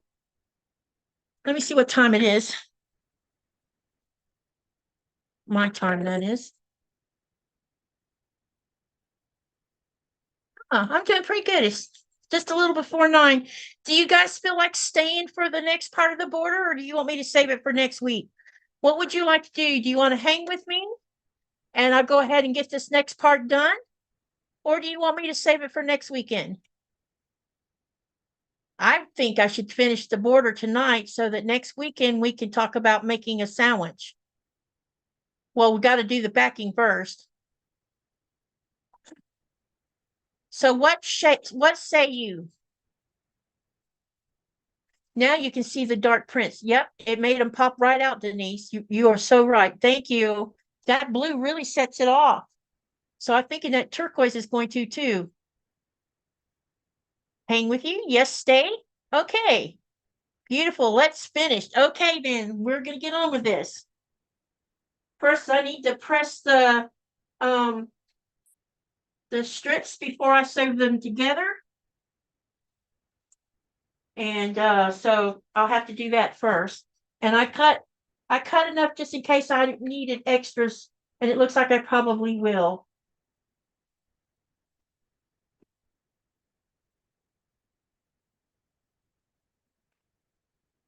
Well, what I'm going to do first is get the selvage off of all of them with a pair of scissors.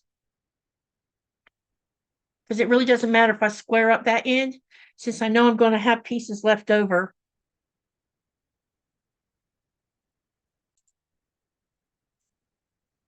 I was in the kitchen.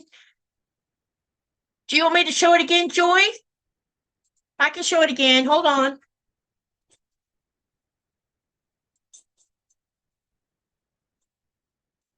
Here you go, Joy.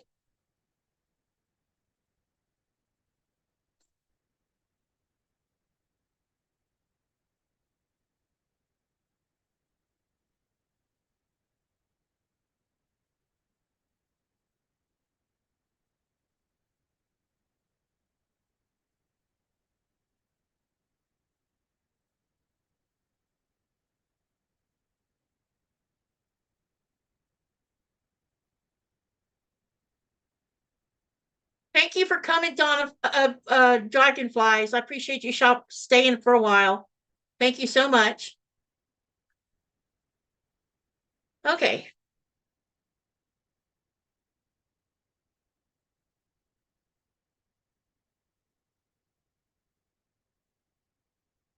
Thank you, Joy.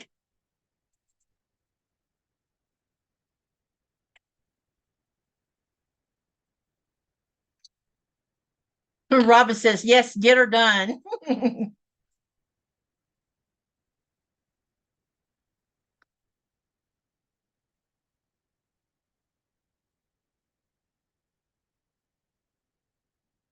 All right.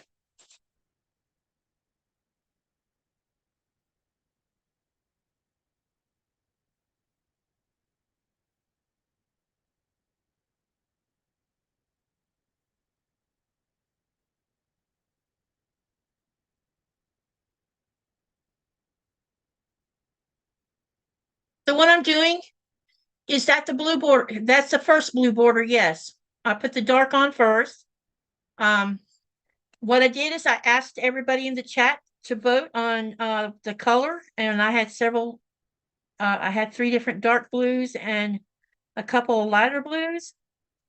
One is turquoise, which you're going to see going on as the bigger border.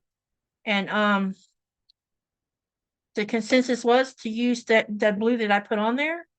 And then I'm using, Joy, you didn't see this, but here's the second border that's going on.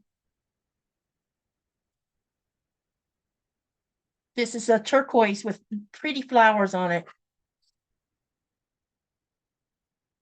And this came out of my stash because I don't have, I mean, I have a chest of drawers that have my 1 yard cotton stash in it. And so I don't have tons of yardage laying around of cotton. Most of my yardage that I do have is petite. What was that?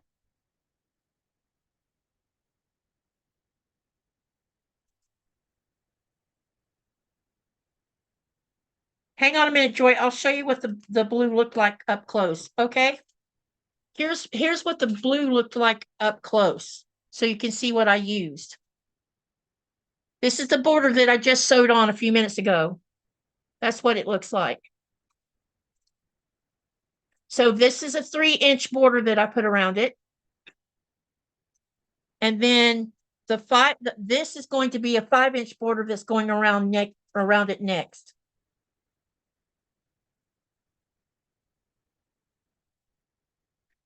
And then after I put the border on tonight with the 5-inch, that's where we're going to go to a stopping place, because the next thing I got to plan is I need to measure the quilt to determine how much backing I'm going to need. And I'm probably going to I'm definitely going to be putting a quilt label on the back of it. So that means that I'm going to be making a long strip that's going to go through the middle of the back, so that I can sew that. I always sew my quilt labels on by sewing it into a block, and then sew it all into the backing. That way nobody can actually, they would have to rip the whole quilt to get the quilt label off of it. So right now what I'm doing is that I'm getting rid of the selvage on all of these strips that I cut for the border. I like that border, and the turquoise will look, yeah, the turquoise should really pull out the colors, because there's turquoise all in the from the charms that I use. There's quite a bit of turquoise in this quilt, so that'll really pull that color out too, probably.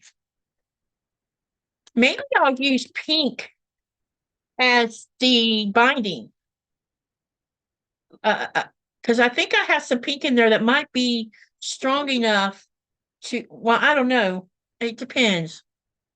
I have to figure that what I'm going to use as binding. So the plan, in case somebody doesn't know what I'm doing, we started this 3 weeks ago. And we started at the beginning, getting everything ready to go, and then the next thing we did was cut the pieces, sew them together, and then we got sashing done. We did that last week, and we did this long sashings and side sashings. And this week we're putting the borders on. Next week I will have the backing ready to use, along with this. I will decide on how I'm going to do the strip that's going to run through the middle that'll have my label on it, and I'll sew it so you can see me doing it. And then we'll sew the backing together. And if we have enough time after I've done all of that, we will make a sandwich live, so that when we come back the next week after that, I will start quilting it. I think I'm going to do the basting the way I do it, so you'll see how I do it, because I'm a newbie. So I'll be using those big bent safety pins to pin everything in place. And then what I'll do is use painter tape, because I'm going to probably quilt this at a vertical, and because I think the vertical would look pretty cool on it, doing it like that.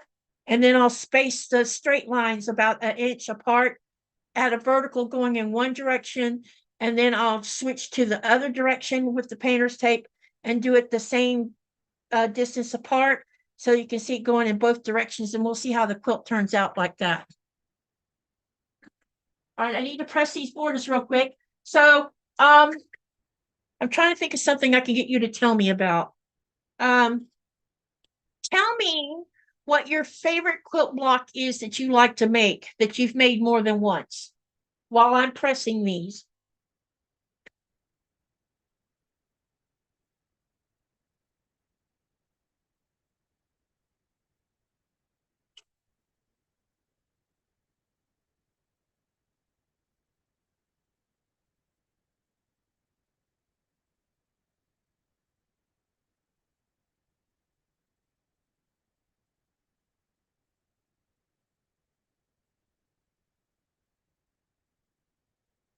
Hi, Becca. How are you doing? Huh? Becca's in the channel. Oh. And I'll show Becca. I'll show you how far I've gotten with my little quilt that I've been designing on the fly.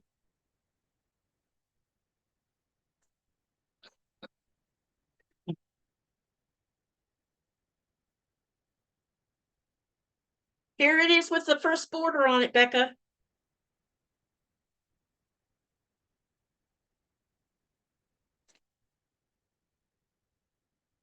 Denise says churn dash and X's and O blocks. Okay, great. Keep on rolling. Roll the chat and tell me what your favorite block is. While I'm pressing this next border that's going to go on here.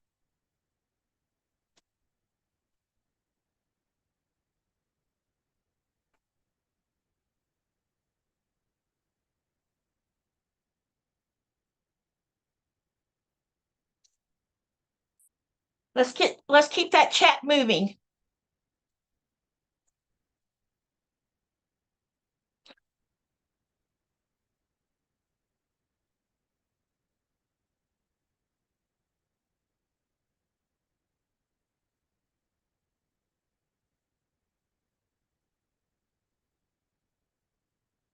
Let's keep it rolling, rolling, rolling. Keep it going.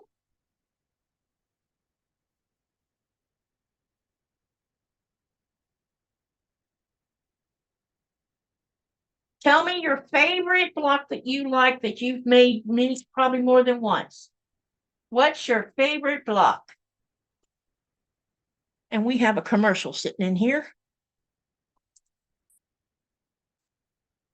Hi, Donna.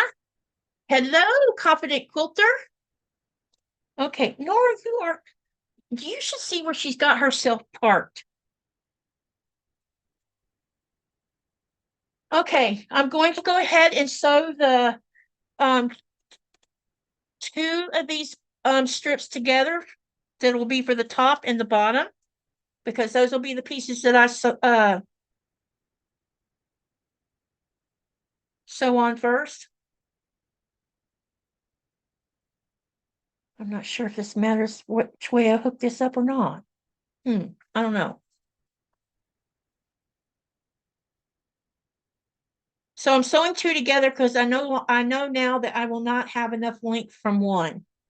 And then I'm going to center this in the center of the top of the quilt. And then I will trim off the excess from the sides. That way I, have it the way it'll be accurate and I won't have a weird seam sitting some strange place.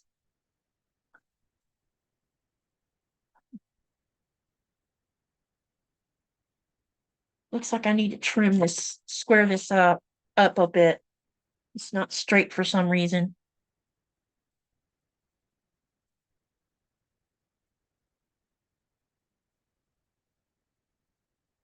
Okay.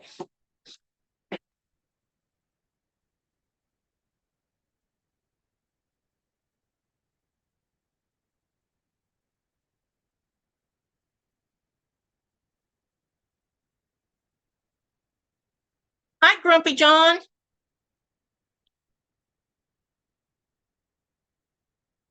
Hi, Jeanette.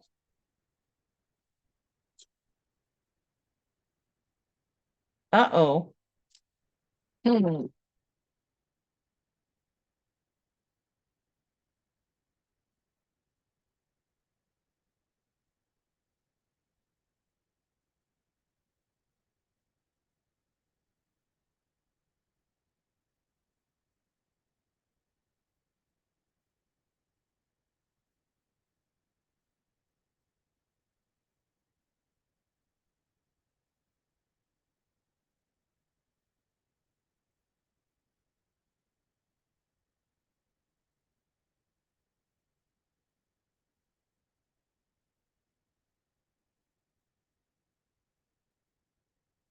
Frank says he loves log cabin blocks. Grumpy John says, I love making fluffy quillos. It's a quilt that folds up into a slip pocket and makes it into a pillow. I've made I've made 6 great for lap quilts. Oh, cool. I don't know if I've seen one or not.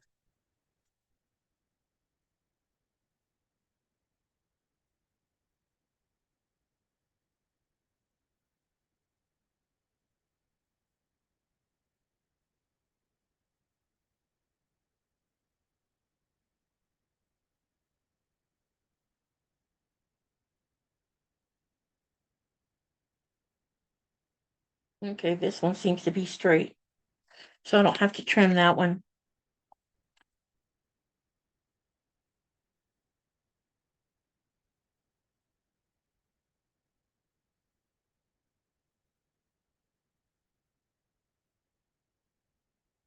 Robin says she doesn't have favorites. And Melissa says she likes doing flying geese. Yeah, I don't like doing flying geese. I could never get them to look right.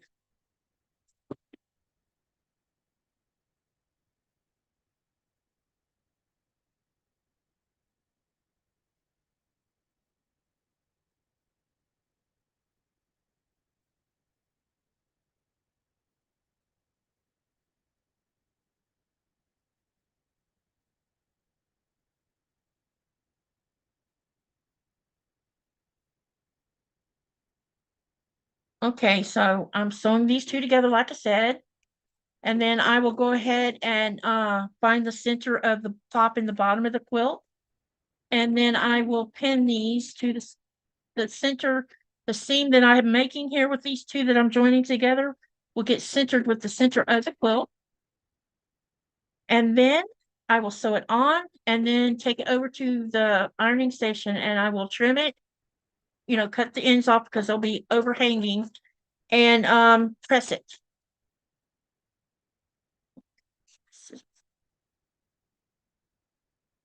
I keep misplacing my small snips.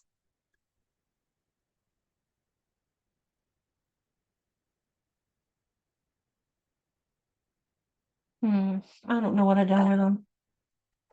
Oh well.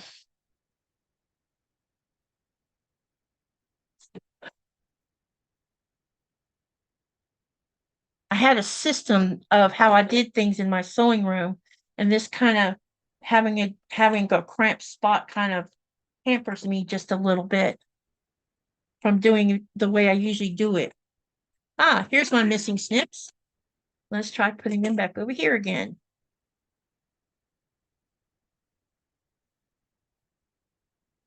Becca, do you have snow? Frank says, John, I do love making quillos made 5 and 23-inch 23/3. Andrea says, my favorite block is one I am working on at the time. Robin says, my favorite quilt to make is a Bargello. Frank says, sorry, John, number 3.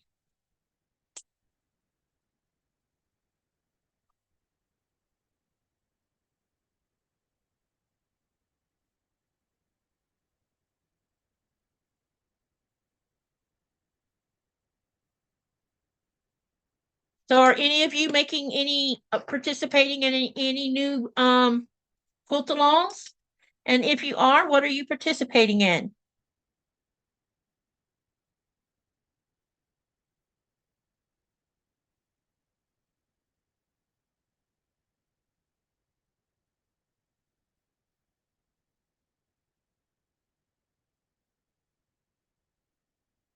I have never met a quilt block I didn't like, Andrea says. Andrea, are you seeing the subtext okay? Although I don't see it on my screen anymore. Something must be wrong.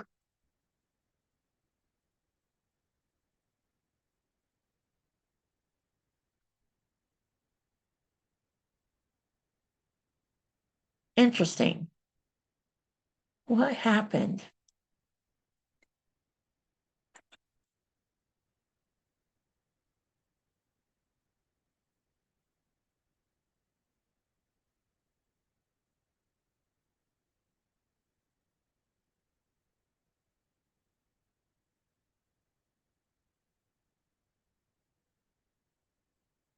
Something happened to the closed captions, but I don't know what. There should have been closed captions on y'all's screen because I turned it on, but now I don't see it at all. Says automatic captions are enabled for English, but why don't I see it on the screen? Because I was going to ask Andrea if she was being able to read it okay. There it is. There must have been something on my end going on. Okay, it's fixed, whatever it was. I'm waiting for the PMQ.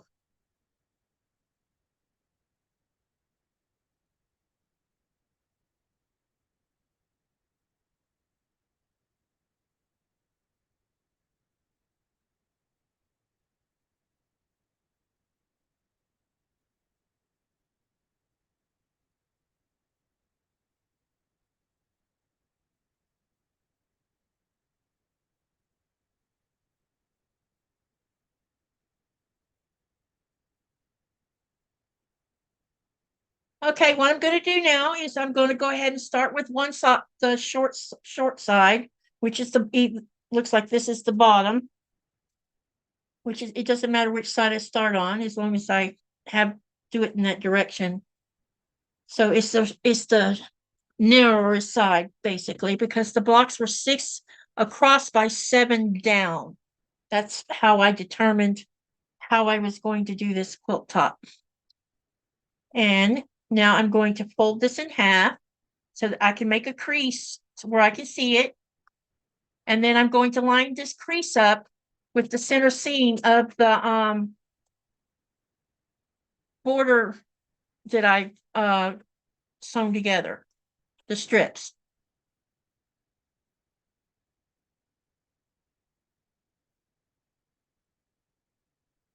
And I'm just the dark blue border was a 3-inch, and now I'm sewing on a 5-inch border.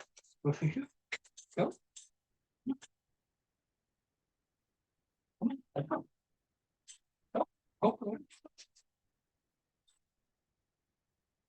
And I'm going to pin it on so that I can make sure it stays in place. Okay, good. I'm glad it's working. I was a little concerned because I couldn't see it on screen to begin with.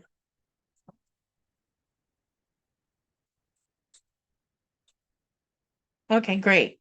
I wanted to make sure that I was being more mindful of making sure that it's doing what it's supposed to be doing. This don't seem right. Hang on a second, you guys. I need to check something out.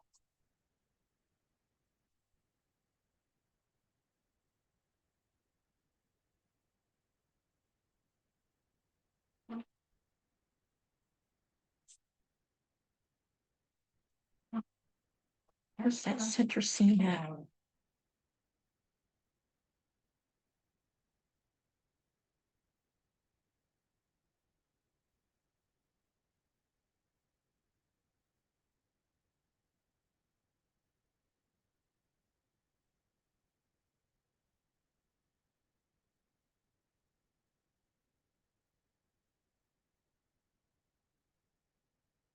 Okay, so what new sew-alongs are y'all participating in for January 2024?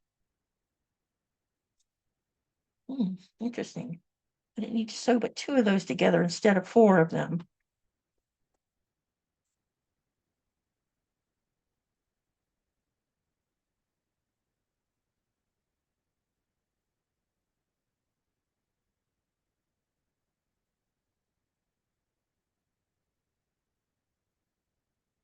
This will be painless, I think.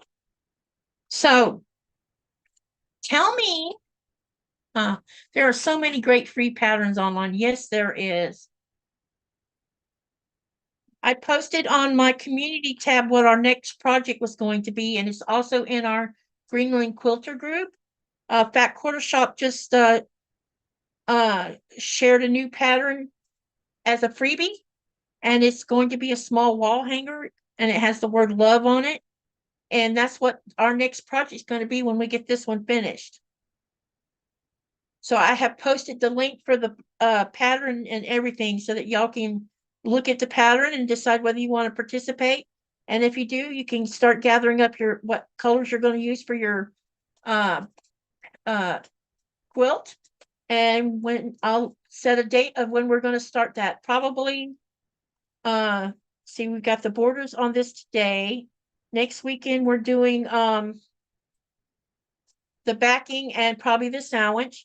And then the week after that, we will do the actual straight line quilting.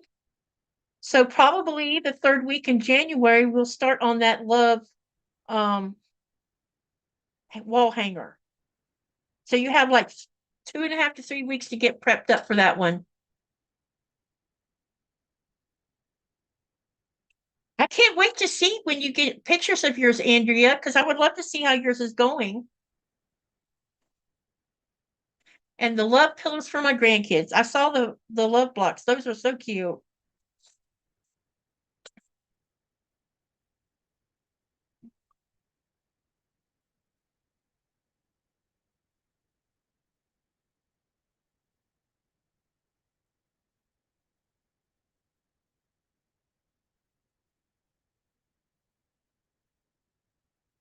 Okay, I've almost got this pinned on to start sewing it.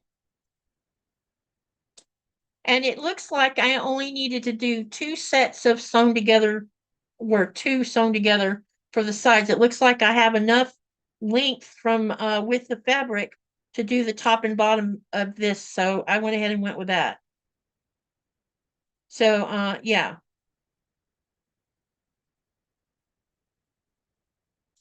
And I still need to get the measurements for Andrea for her quilt too that she's working on.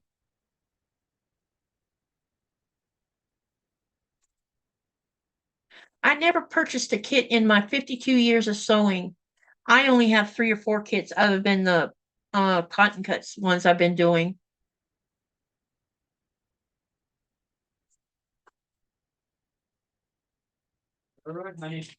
Huh? About? Hey, It's raining. I thought I felt the mist on my face when I was out earlier. your drizzle rain tonight. Rain here and there. Yeah, Not like big time. it's like a light rain. Yeah, light rain. That means there's going to be ice in places when it gets cold again Yep. that we don't want to have it at. It's going to get dangerous at our front door. We need to get some salt, babe, so that when it does freeze, I can just sprinkle it all over it. Want to come say hi to them?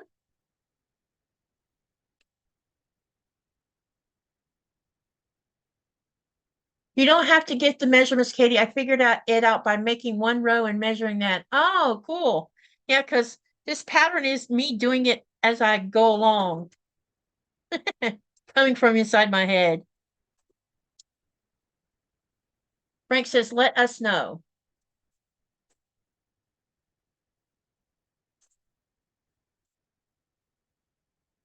Frank, did you get into the Greenland Quilter channel finally?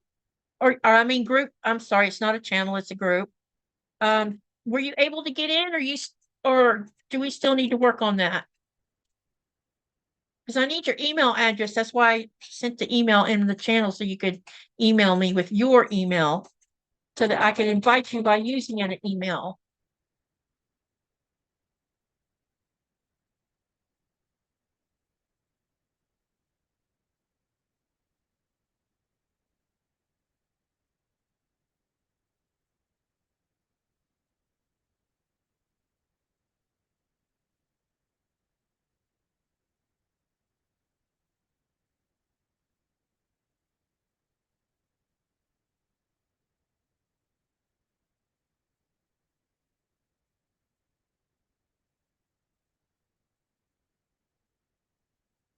I think I'm going to have pins all over the floor, babe.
Okay, I got one side on. Now I'm going to go ahead and add the other side, and then I will take it over to the ironing station. And trim it and press it. Man, this stuff is raveling like mad.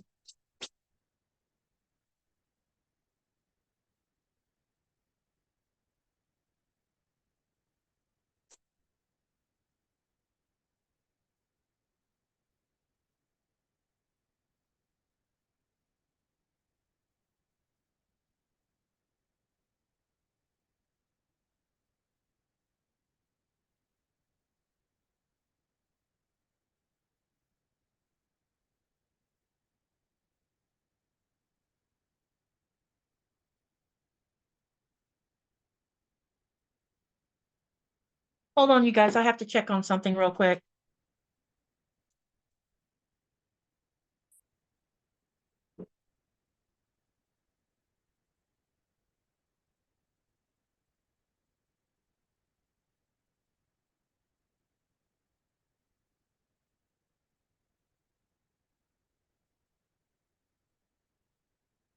Okay, got that took care of.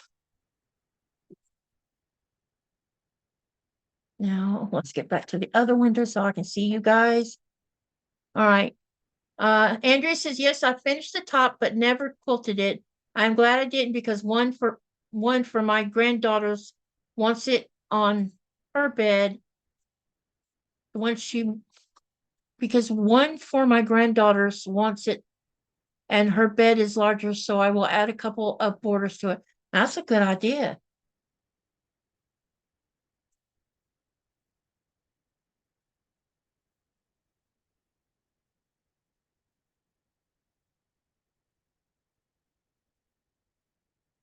Okay, where did that fold go that I made?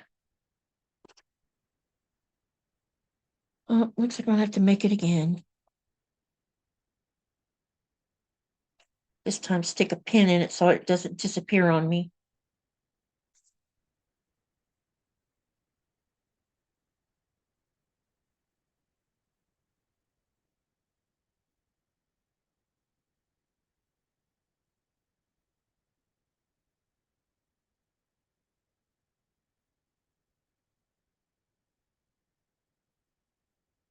This fabric is raveling really easy.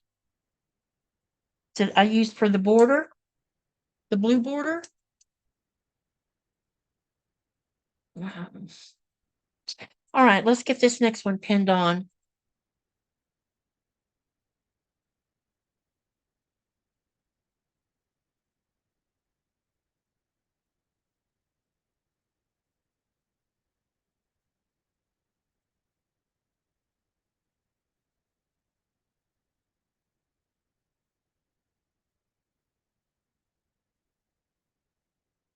Okay, so let's see. What's my next question I want to ask you guys?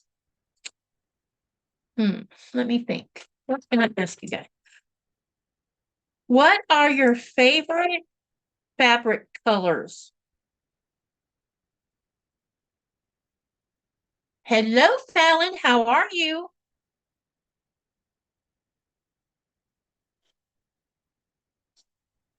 Hi, Rochelle. Hi, Katie. Watching and gave thumbs up. Hope you and your husband are doing well. Yeah, we're fine. He didn't make it to Denmark because of bad weather. So I have him a few more days instead of not having him a few more days. So I'm sad that he didn't get to go help his sister, with laying his nephew to rest. But we can't do anything about bad weather. He's on the other side. Hey, babe, Asa,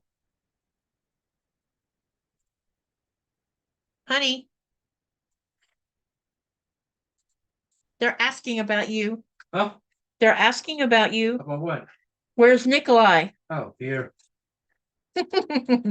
Sorry, I've listened to YouTube.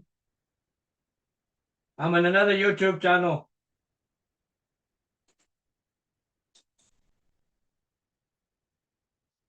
And you heard it straight from him. Let's see here. Andrew says, if I have fabric that ravels real bad, I use my serger. Starching also helps with fray. Yeah, I don't use starch because I have compromised lungs. Frank says, I think I will leave the paper out. Denise says purples, yellows, and oranges. Fallon says blue is my favorite. Andrea says favorite fabric colors are anything purple, teal, or turquoise. Yeah, Joy, unfortunately, oh, you're talking about something else. Never mind. Okay. Anyone else want to tell me what your favorite colors are? We have 34 people in here, so come on, you guys. Tell me what your favorite colors for fabric are.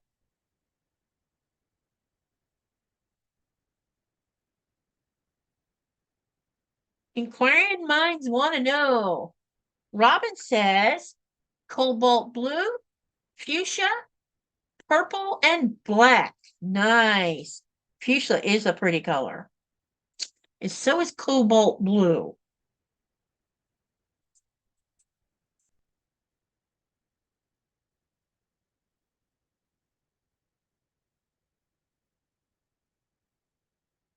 Donna Dixon says she loves florals.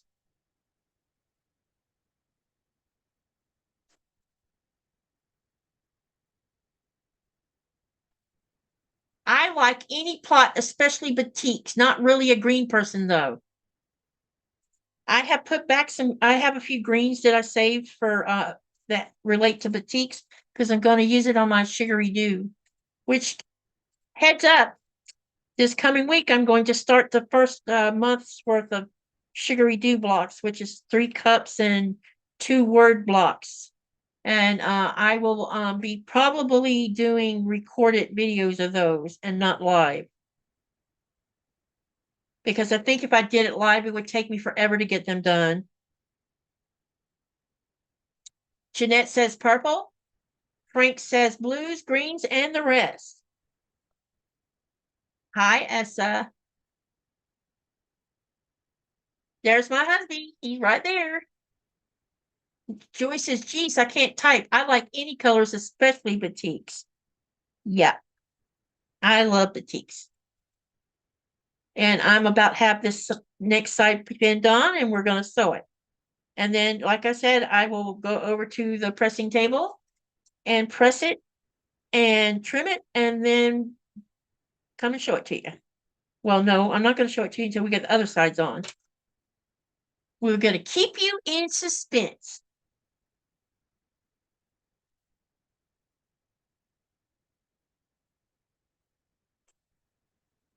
You're too funny where you're parking your ass. My dog keeps parking her butt where my sewing machine pedal is at. She usually has more space under the desk. The desk is butted up to something where she can't move out farther with it.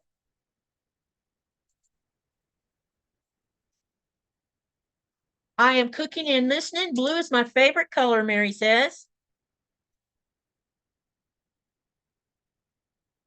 Melissa says, hi, Nikolai.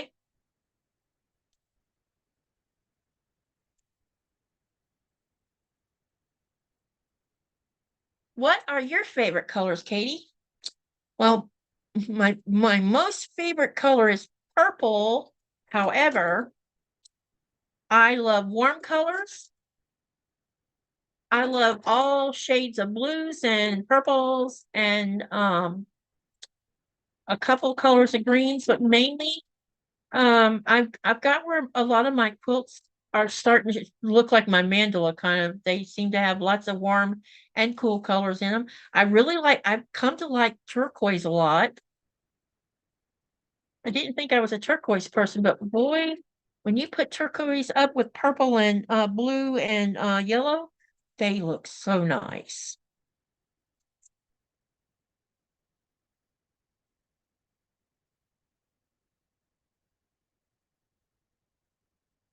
Joyce says she likes neutrals.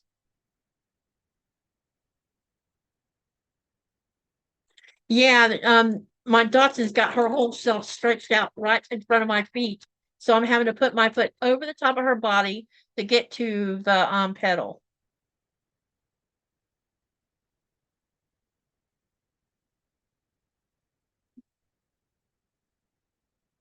Man, this fabric is raveling.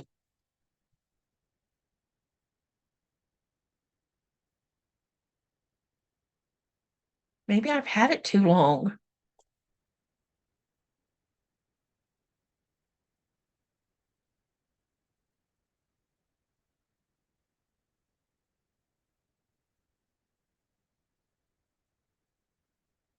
Glenda says, hi, Nikolai. Denise says she's back. Hi, Glenda. Melissa says, my Aussie does that too.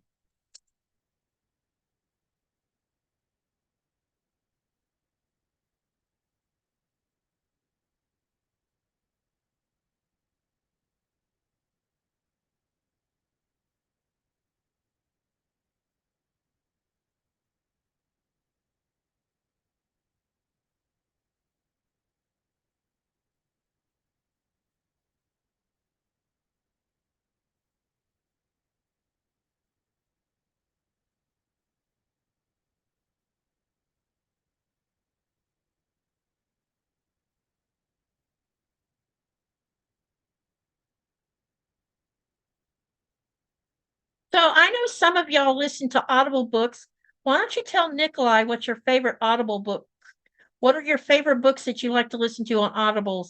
Because Nikolai loves listening to Audibles. So share your favorite Audible.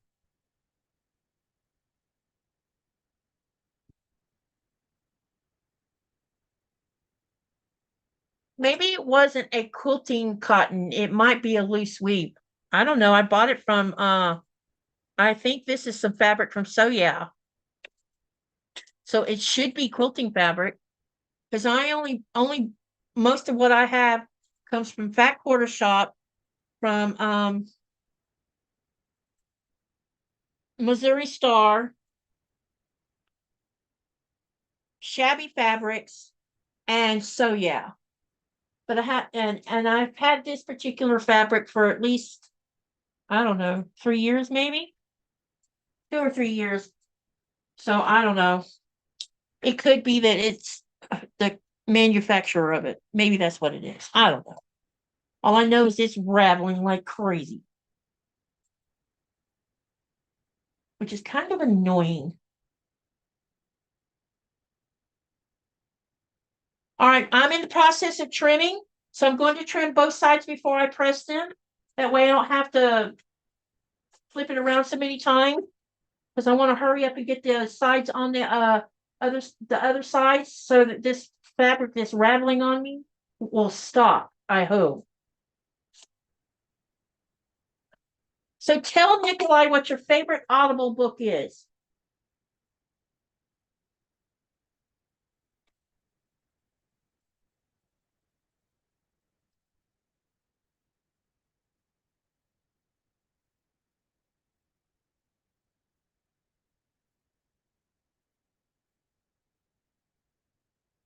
See that way. I have to do this backwards.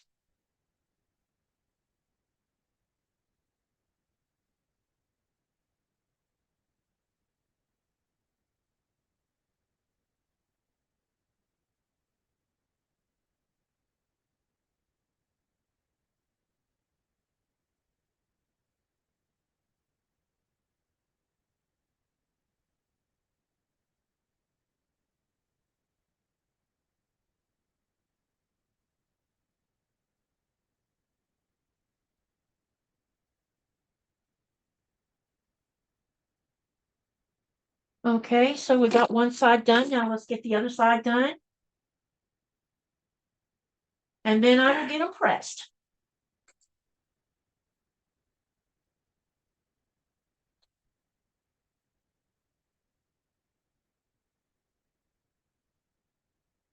Nope, can't see that side. I gotta turn it this way.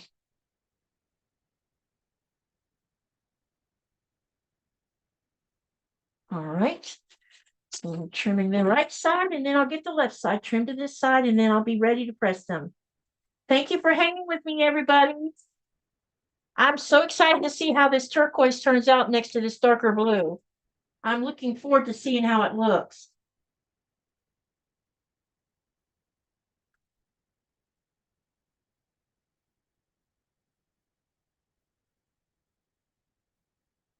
Okay.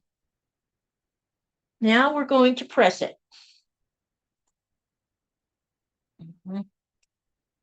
Got to keep it pressed so it'll be laying down like it's supposed to be. Goes that blade. All right. There. Okay, now I'm going to stand up and do this. Hey, babe. They might be sharing what they use for audibles.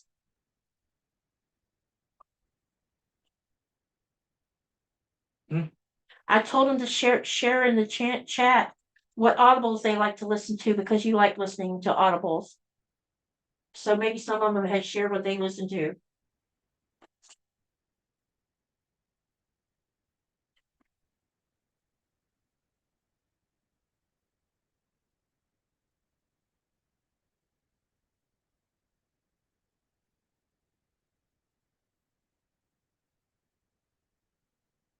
Oda's hot.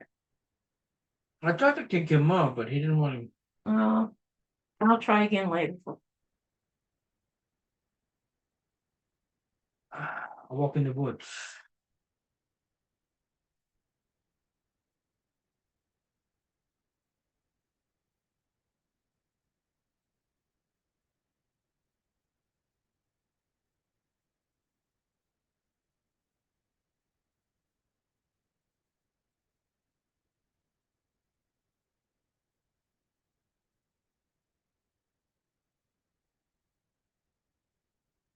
I walk in the woods.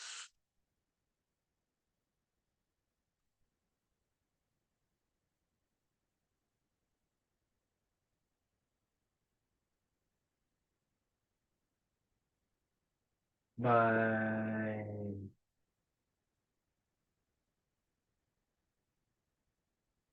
Bill Bryson.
Okay, they have both been pressed.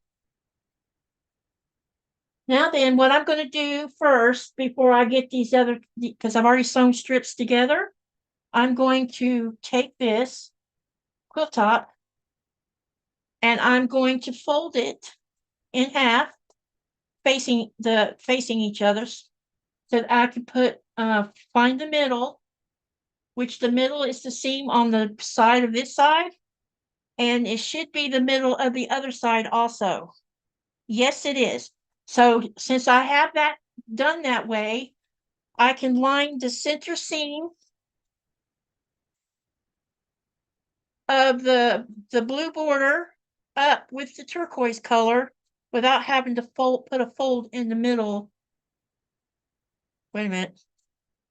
Yeah, without having to put a mark, fold it, put a pin there to show me where the center is. So now that's what I'm doing now, is I'm going to go ahead and start pinning the first sewn together two strip sets are sewn together, and I'm going to go ahead and pin it on, and then I will sew it, and then I will do the other side the same way, and then I will trim and press, and I'll show you the finished part with all the border on it, and then it's going to be, you guys, we're getting closer.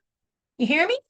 we are getting closer to the top, being ready for the next portion of getting it ready for becoming a quilt. So by the end of this live, I will have all the borders on, and it'll be ready for next weekend when we start the backing and the sandwich procedure.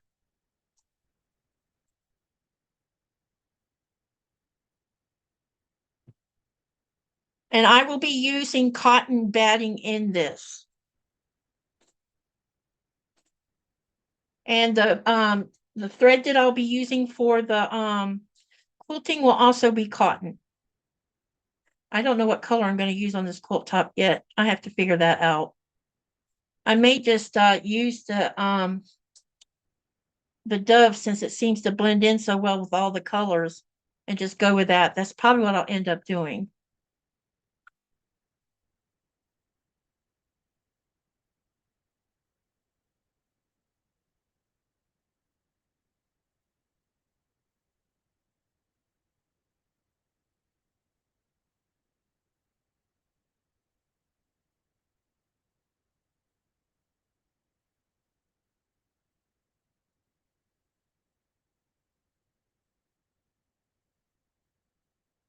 You mean the darker teal, Kathleen? That we didn't choose as one of the borders?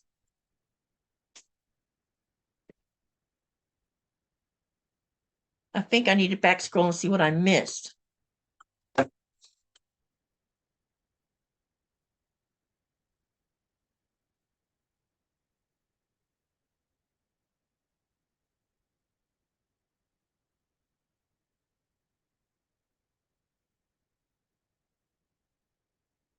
Okay.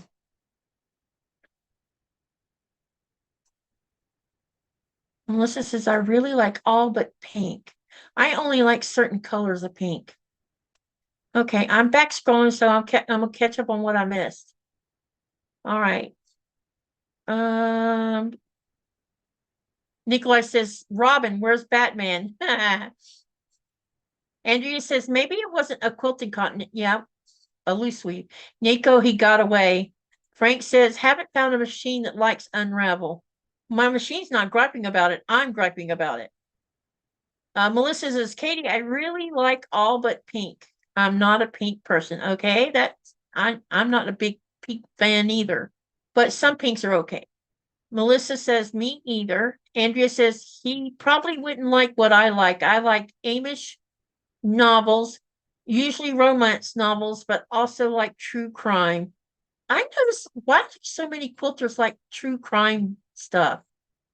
Fallon says, okay. Oh, I listened to so many Audible books. My favorite series was Mrs. Polifax. Those are an easy listen while I sew, and they are mysteries, but also have fun moments.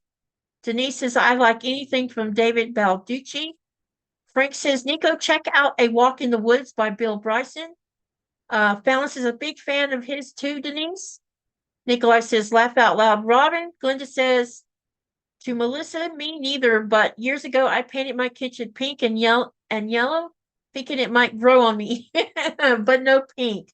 I would never paint a house with pink. Nothing in the house pink. Katie, I'm using a quilting cotton that is raveling like crazy. I know the Kona cotton solids I bought in Joelsen does it too. I'll have to look at the selvage to see who this is by. I think it was a Willem something Morris was on the selvage, if I remember right. Nikolai says, right now I'm on a Clive Cussler books, Frank. Frank, I found a book and a movie great. Robin says, to Frank, my son told me to check that out too. Nikolai says, he asks Frank if he's listened to Outlander. He says, no. I love the Outlander TV show. Laugh out loud, Audible story, but if you need info on edibles, just ask. Nikolai says, I like the books too. Melissa says, laugh out loud. Kathleen says, yes, Katie, that's the one I was thinking of, darker teal. Okay. Frank Monet says, yes, Robin, you should get the book before you see the movie. Melissa, laugh out, honestly, be best policy. Chloe says, I love Michael Connelly. Jeanette, science fiction. Robin says to Frank, will do. And Joyce says, laugh out loud, me too, to Kathleen. So now I'm caught up. Now let me get back to penning.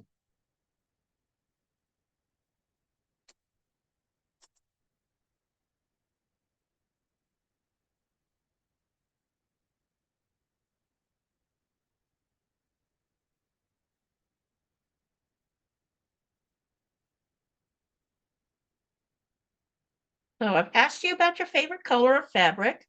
I've asked you about what you like to listen to on Audibles. Let me see, what else can I ask you about?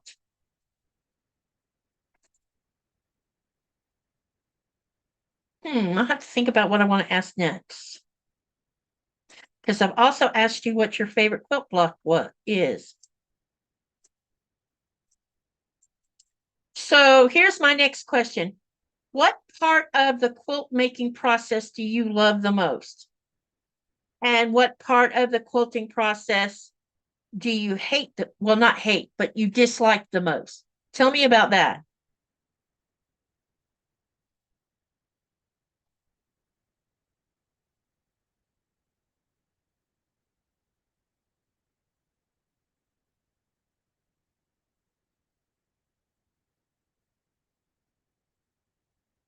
Frank says, atta girl, you could have been a broadcaster. Thank you, Frank.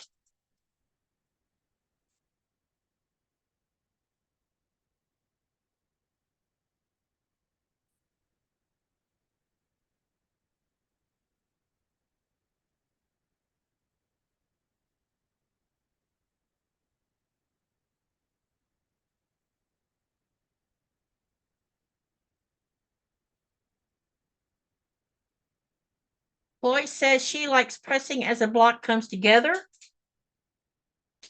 Andrea says, I love putting the pieces together. I don't love cutting the fabric.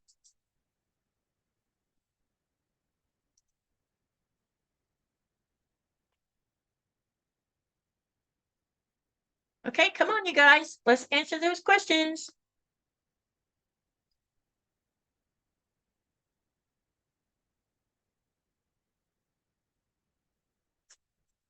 Frank says, Chloe, definitely.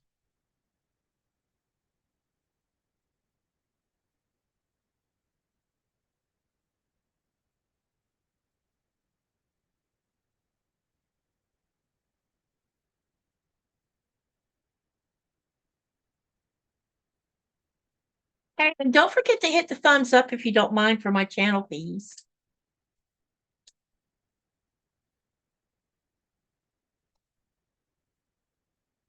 Pretty please. All right, let's sew this next side on. It's starting to get bigger and bigger.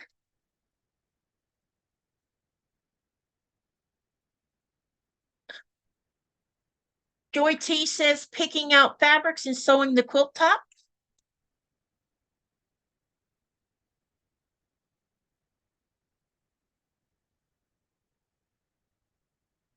Wait a minute, I thought I pinned all this on here. Oops, I didn't. I still got to do the other side. Ooh, let's get that pinned before I go messing with it.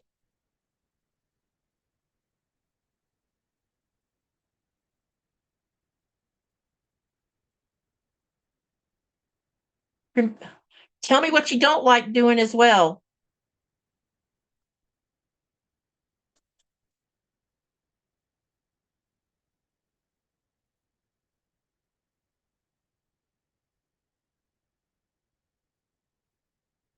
I love all things: starching, pressing, cutting, piecing, foundation paper piecing, trimming, all the things, Kathleen says.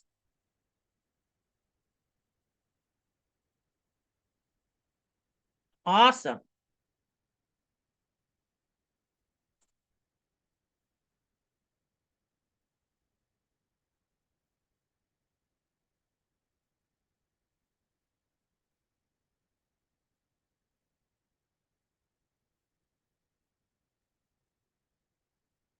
Denise says, I mainly use scraps to make my blocks.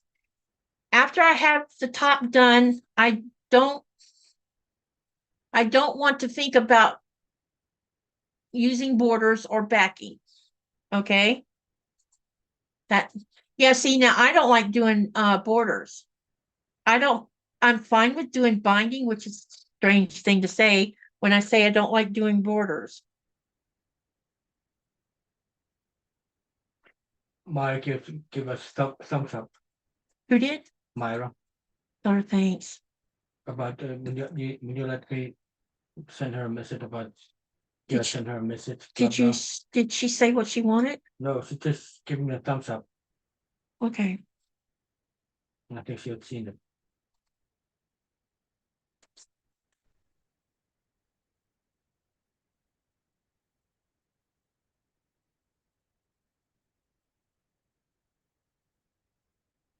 It's funny how this thing articulates what you say. What you say and what it puts on the closed caption. Some of it doesn't make any sense. So weird. Is it Frank? Frank says, my neighbor had another baby. I've got a boy blanket to do. Ah, lovely. Chloe Morgan says, I like picking fabrics. It's very fun.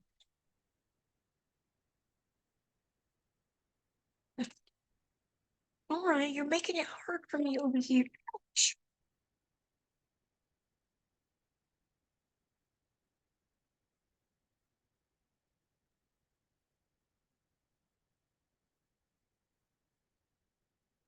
Someone needs, the programmers who make these closed captions need to work on getting them better at what they hear when they're typing it out, so that people don't get weird answers.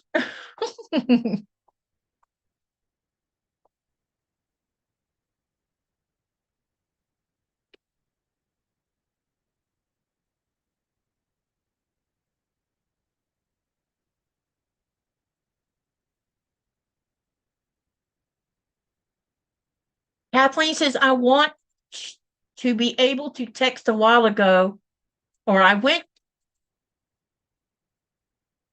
text my color. My favorite colors are white and all things blue, right into teal, especially the oceany colors, but in quilting, that's different. I still love the OGs, but what is OGs?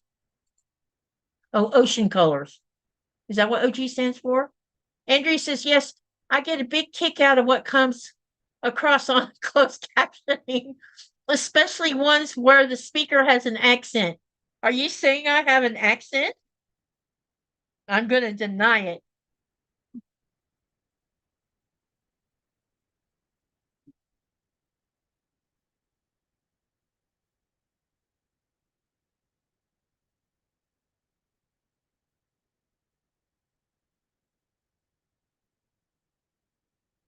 Andrea says it's all done with AI these days, no people involved.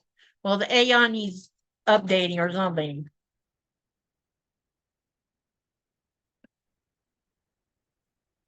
Kathleen says red, white, and blue are amazing. Draw me right in. I'm a big lover of coral colors as well, but that goes anytime too. Cool. Wait till you see what this border looks like on this blue. This turquoise one.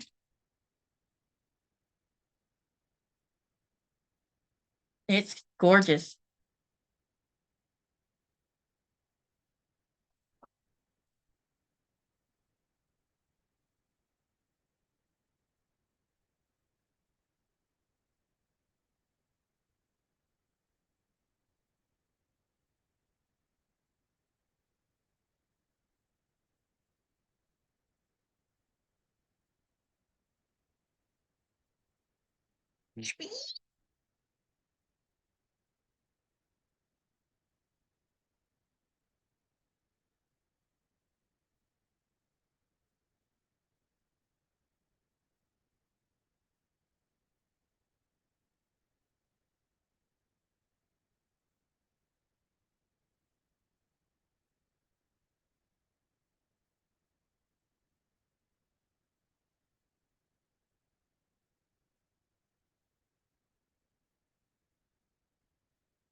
Okay, let's see.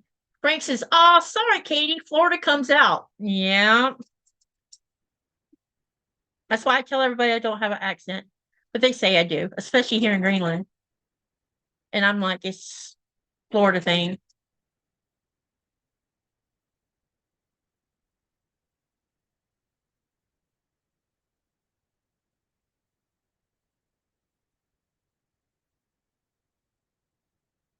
Are there any lives in tomorrow and Ian's 2 p.m. time slot going on? He's not doing a live tomorrow?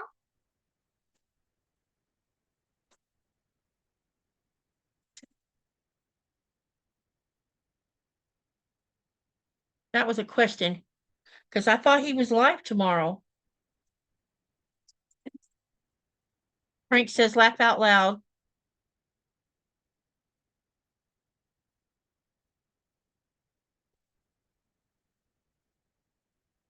Yeah, I saw the colors on that border. It's going to be fabulous. Yes, it is. I've had this particular turquoise cotton fabric for a while, and it's going to be lovely, I think, on here.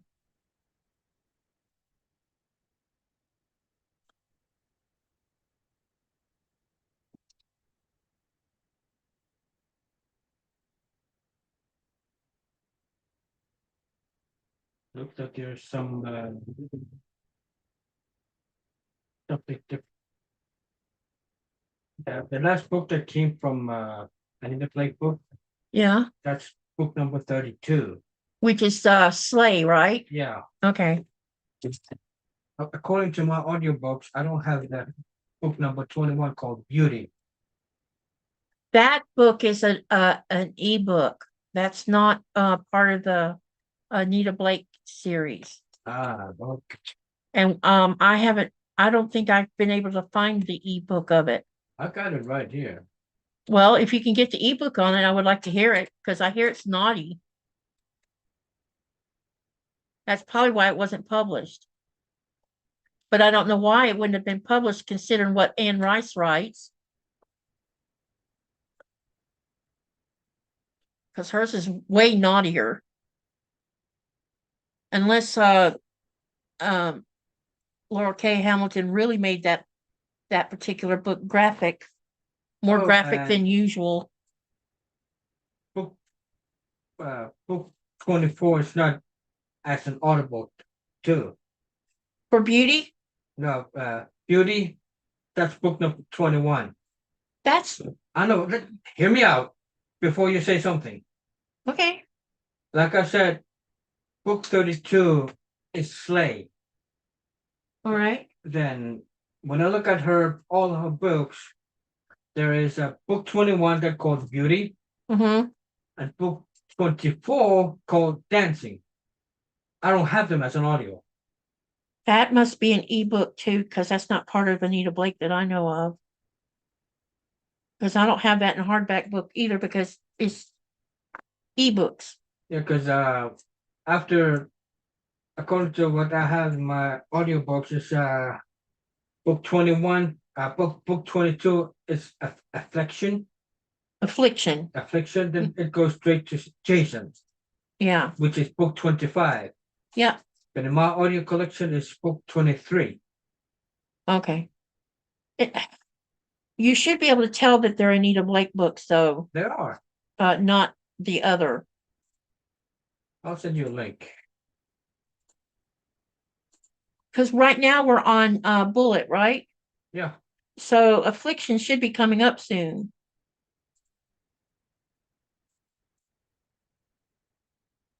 Ian did his live today instead. Oh, okay. He must have something going on tomorrow.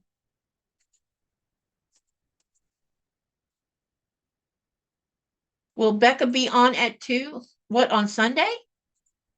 Oh, she's doing pandas with Sean tomorrow. That's right. So that would be whatever time that Sean's got that panda so set up for, Becca will be with him on it. So I need to make sure I watch that too.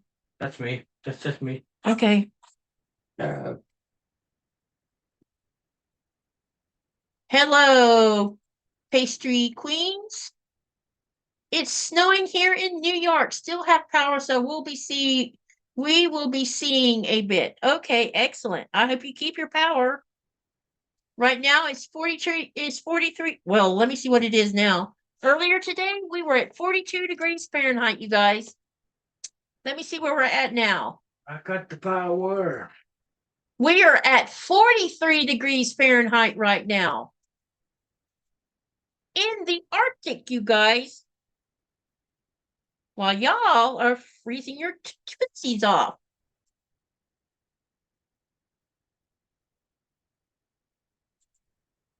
Coda's panting.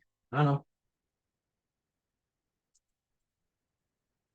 Joy T says it's snowing in New Jersey too. Yeah. How many people are getting snow right now off the East Coast? How far south does it go and how far north is it going? So far, we see New York and New Jersey. Where else? Anyone in Virginia getting snow?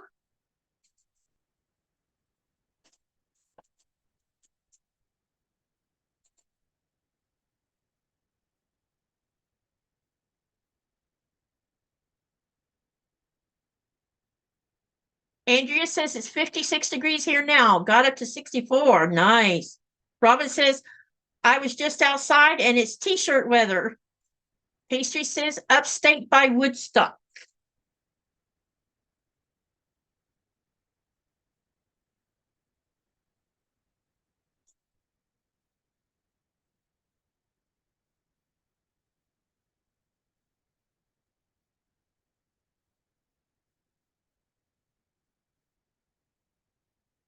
Snowing in southern Rhode Island.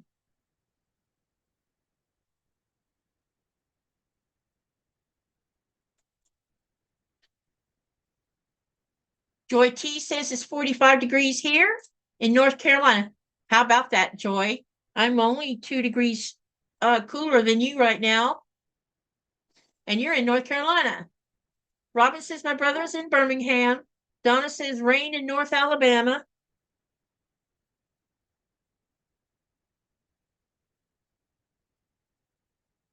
Pastry says she's sewing. What you working on, Pastry Queen?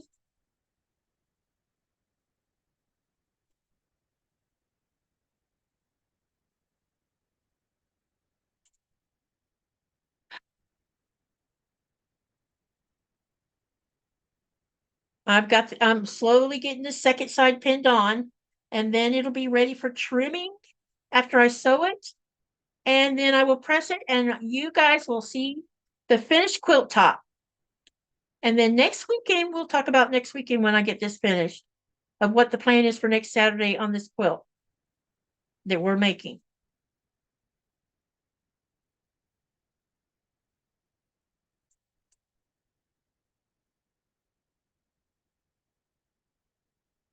Just broke my needle. Uh-oh, Chloe, that's not good. Pastry says it's 20 degrees Fahrenheit where she's at.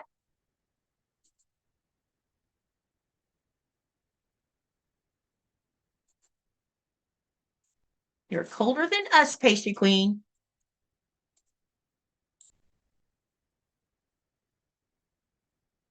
And it's also raining here in South Greenland, on top of being 43 degrees.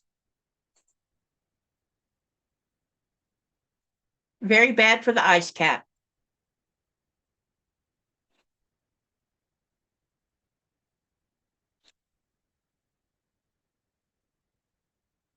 Andrea, what state are you in? Joy said, or Robin says to Joy, I was born there and raised in Florida since first grade.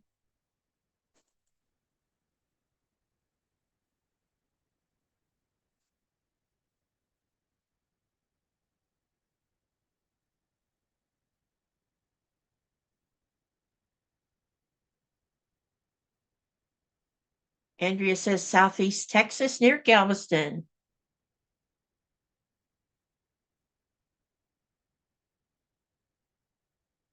Galveston, oh Galveston. There's a song about Galveston.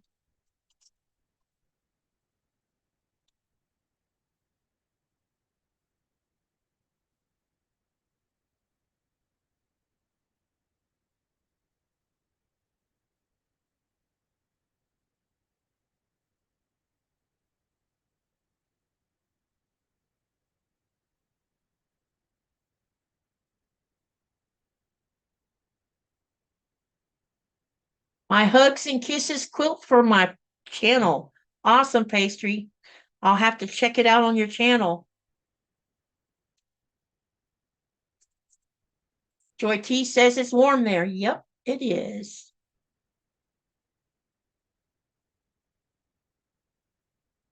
It's freaky when it gets this warm because our house turns into a sauna.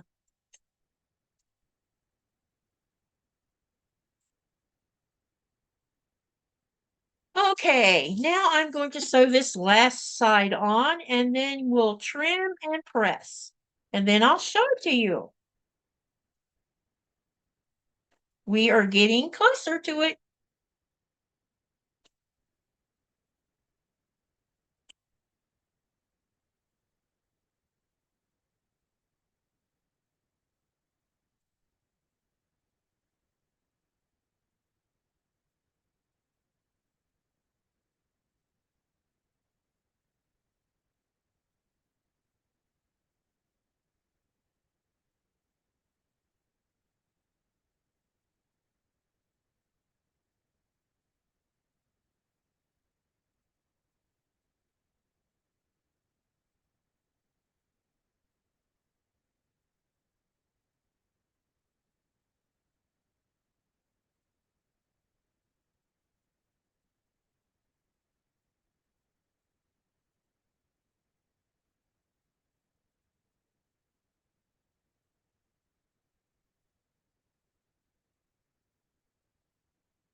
You've been out for 3 hours and 10 minutes. Yeah, I'm getting close to finishing, Dave.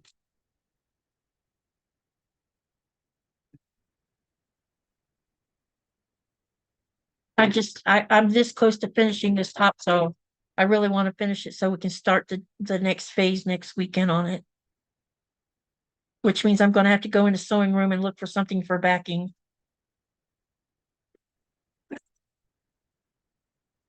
Whatever it is I want to use for the back anyway. I think I have an idea, but I'm not sure yet until I go in there and look. If I can get to it. I think a couple, maybe a yard and a half might be enough for the backing. I'm not sure. Especially since I'm going to put a strip down the middle of it.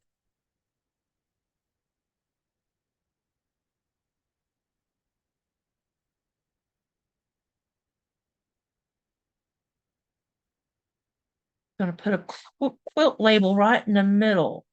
So that means I'll be piecing something where I can sew the label right into the piecing. And then sew that to a strip that'll run through the middle of the quilt on the back of in the middle of the backing. So it'll be all part of the backing when I do that. I lost a pen, looks like.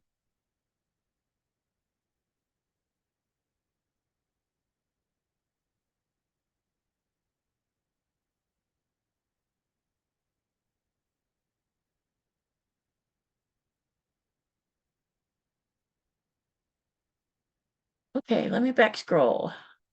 Hey, Christy. I'm sorry I didn't answer you a while ago. I'm on this live.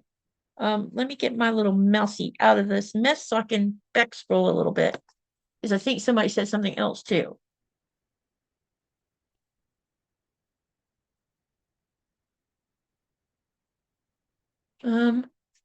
Frank yeah, Glenn Campbell sang that song. That's right. Pastry says, I live by 2 ski resorts in the mountains. Christine says, hello from Atlanta. I'll be in and out of the room watching and listening. Hey, are you getting rain or are you getting snow up your way? Mary H says 31 degrees Fahrenheit in Twin Cities, Minnesota. Andrea says, I have been watching a lot of your videos at Pastry Queen's Farm Adventures. They are always good. Kathleen says, okay, I'm back, grandbaby on the phone. Pastry says, thank you, Andrea. Kathleen says, Katie, I seriously love that fabric under your needle. Thank you, Kathleen. Frank says, priorities, Kathleen. And Kathleen says, you can do it, Katie, going in that room going in that room, you're the master of your space and the situation. Yeah, I know. It's just, yeah, it's what it is. I went in there for a little bit yesterday. Actually, I was in there all of what, maybe an hour, honey? I think about an hour. I started clearing off some of the stuff off of the top of the cutting table and tried to get glass off of what I could set aside to keep. And then all of the scrap stuff that I normally would have turned into scraps, you know, they're like 1 inch thick pieces of fabric. I just went ahead and tossed it in the garbage because I didn't want to deal with the small strips, especially the more you handle them, the more they ravel. So those little pieces got thrown away, but I made progress on the top. I was in there probably about an hour doing that. And then I'm like, okay, I've had enough. But I definitely have to look, I need to go in there and look for backing for this because I don't have any backing out here to use. And I don't even know what color I'm going to use on the back yet. Probably something pretty. I should have something that's nice that I can put on the back. I hope so anyway. If not, I can always order some from Qaqortoq because I saw some fabric on a fabric line that I want just the flower part of it. And these flowers would be great as backings.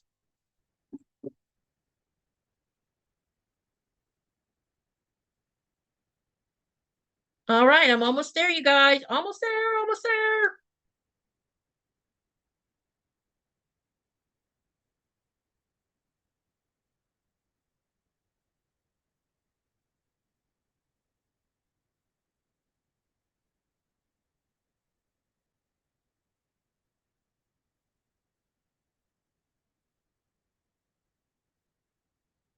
All righty.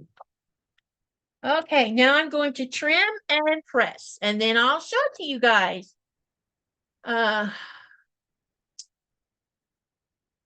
Kathleen says, okay, my only quilting nemesis is squaring up, for crying out loud. Takes two good hands, no matter what I do, it's a mess. Squaring up is a pain in the Denise says, that will be interesting to see the label and how you do it. Yeah, I'm going to do it where you can see me do it. Kathleen says, you're so right, Frank. Laugh out. She's my baby girl. That's nearly 21. And Frank has a sad face for some reason.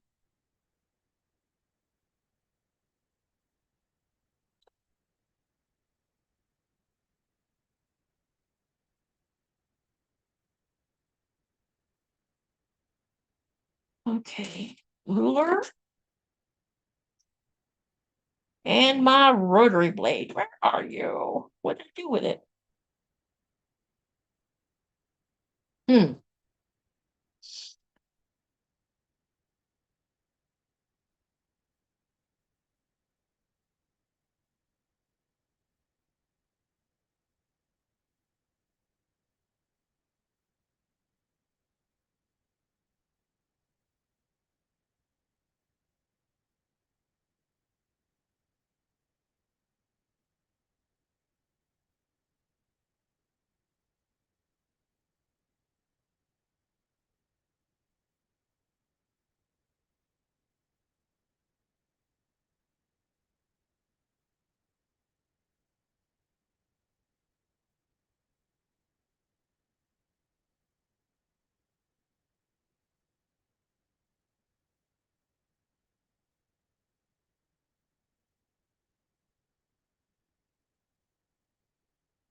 So I'm still trimming, you guys.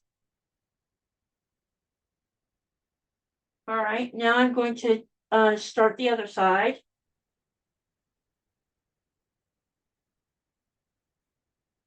Which means I have to flip the other direction.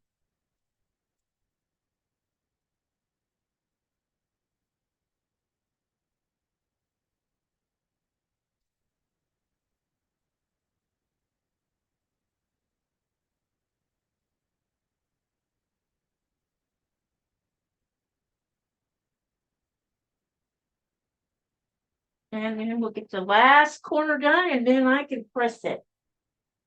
Do you think you will be able to meet Robin if you are there? If she lives in Georgia, it's possible we might. Because there's several of them that are in that area, that generalized area. I know, I meant do Well, you mean at QuiltCon? yeah, I don't know. Is she going to QuiltCon? I don't know. I don't know. If she's going to QuiltCon, it's possible. I don't know what she looks like, so there's that. Funny thing is, I keep seeing her that she's going for coffee. Oh, she likes coffee. Yeah. I'm just thinking of maybe you could take that popular brand of Greenlander coffee with you to her. Greenlander coffee. A Arabica coffee. You sure that's not Danish? I think it's Danish, but we call it Greenlander coffee because it's been here for a long, long time. Yeah, I have never bothered to look at the back to see where it's actually manufactured. But I'm sure you could buy it in Denmark. Yeah, I'm pretty not sure. Because I'm pretty sure that's where it came from, was Denmark. You know, All that coffee was probably sent through Denmark at some point or another. yeah. Well, when you get back, just ask her to go to the QuiltCon. Okay. It would be fun to get her that coffee for her. I think I would rather take hand grown or hand picked Greenland tea for tea. But I don't know that the tourist shops even open these days. But that other store that has the Greenlandic stuff over on the other end of town, I think right from the heliport, I think she sells the tea. Mhm. I think.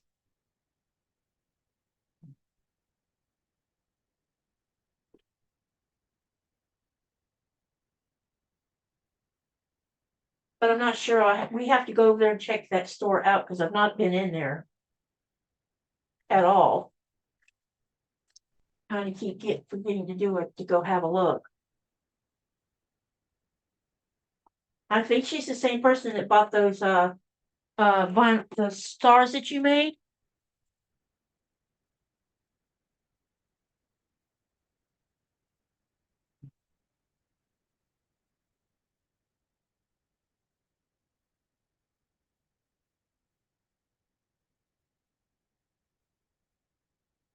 Okay, I'm getting closer, you guys.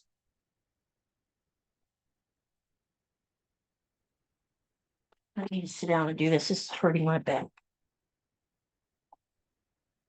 And now I know where my rotary blade went to. It's on the floor.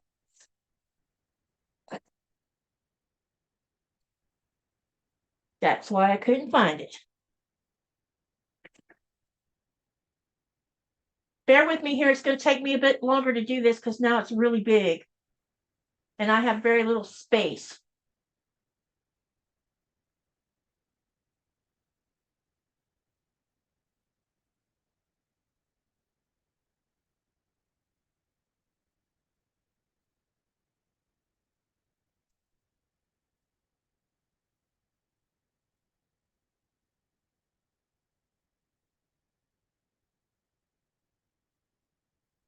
Okay, let's just. Oh, Huh? no, nothing. Nothing. Did I miss something?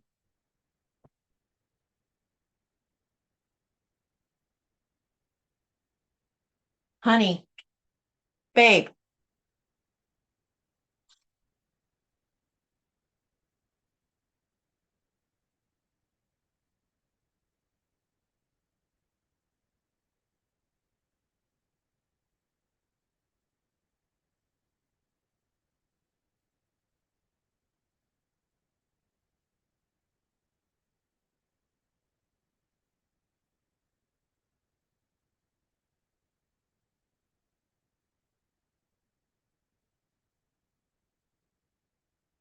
Wow. You guys, you have got to see this. I can't wait to show it to you. Oh my goodness. It's cute. We did good on the choices we made. I am really happy with this.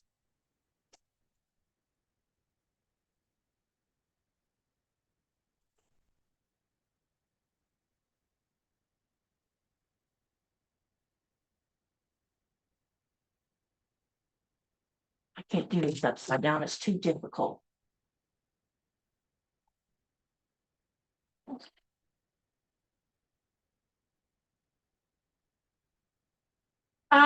Has everybody seen my latest posting in the community tab about the next project that I'm planning to do with you guys?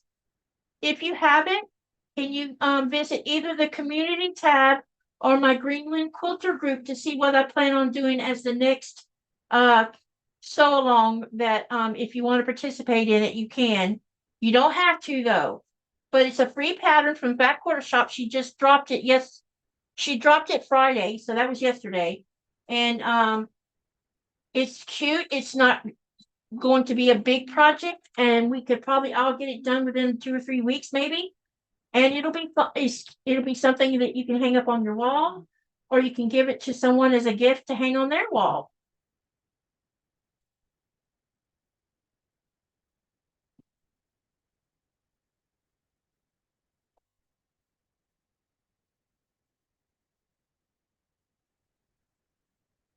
There's going to be other things that I'm going to be sharing with you that I'm working on, but I'm trying to do a project, you know, at least one project a month, a small project that y'all can participate in with me, and we do it together as a group, sew together. It doesn't necessarily mean you have to finish it at the same time, just that you're participating in it. And that's what I'm trying to do, is get some engagement between me and you so we can, sew together. Because that's my goal, is for all of us to sew together. That's what I'm interested in doing, is sewing with y'all. Are y'all ready? I need your help. Because I'm going to need you to, oh, you got to put a shirt on, don't you? Oops. I could take it on ASAP. No biggie. Okay.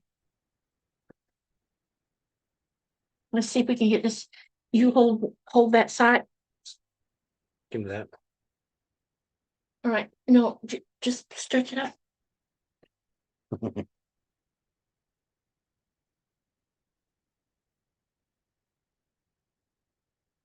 Ta-da! All right, we're waiting on the thing to catch up with me.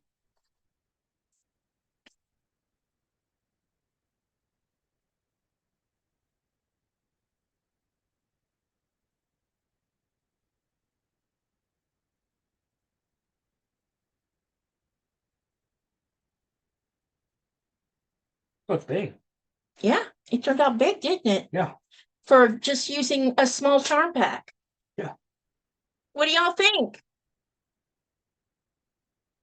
Okay, so now this is completed. As far as this quilt is ready to have backing added to it and made into a sandwich so that we can quilt it.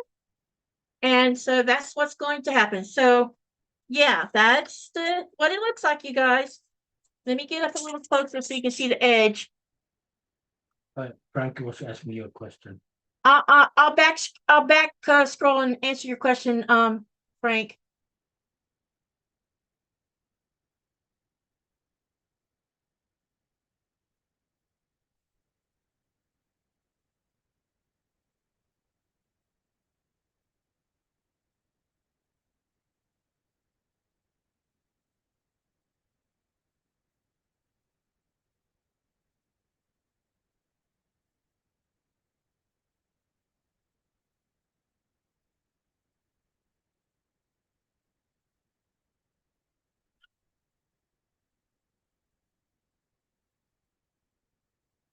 I'll see if I can't get a picture of this in the next day or two. I will post it over in the Greenland Quilters Facebook group and also on my community tab. I need to back scroll to see what Frank said. Next weekend, this is the plan. I will be, by next weekend, I'll have a backing picked. I don't know the measurement, but hang on a minute. Let me see if I can't measure it. I'll just give you an estimate of how.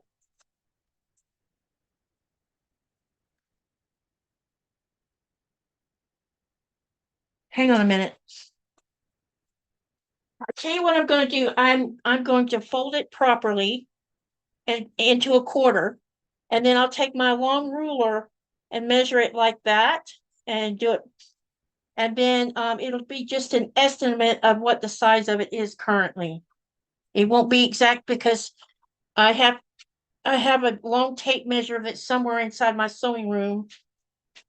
That's interesting.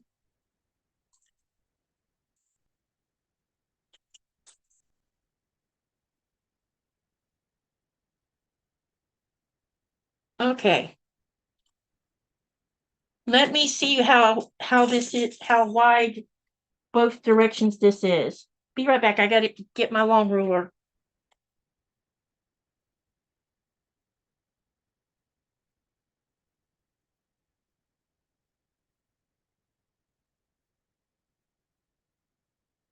Okay, since I got it folded in quarters, we're going to have to add just 4 times together. So in one direction, the estimate is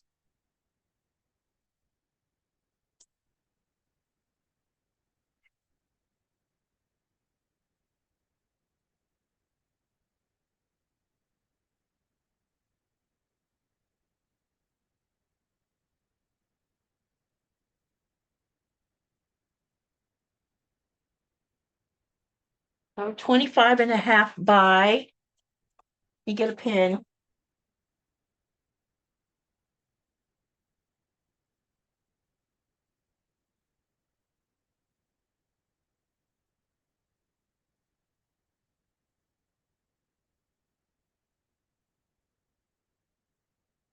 All right, now let me measure the other direction.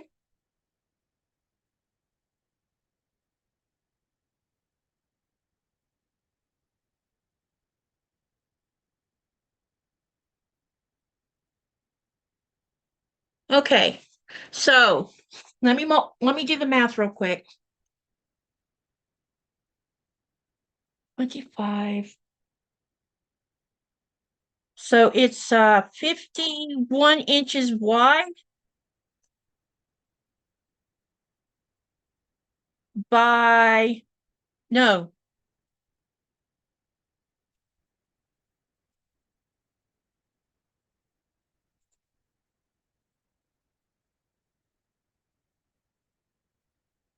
I'm sorry, it's 50, if it is 51 inches long, that's an estimate, so that's probably not quite accurate, but close, by 48 and a half.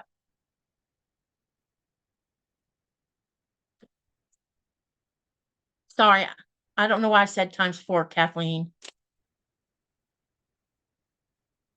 So I believe it to be 52 by, let me try doing this the hard way. I don't have a way to lay this all the way out, you guys.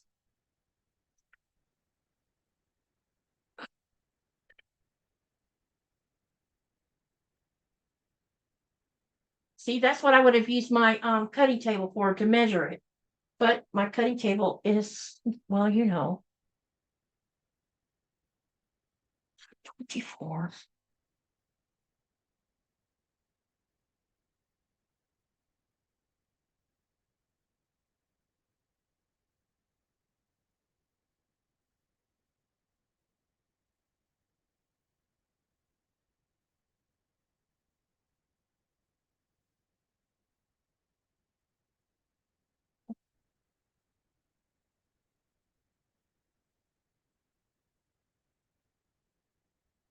You all right?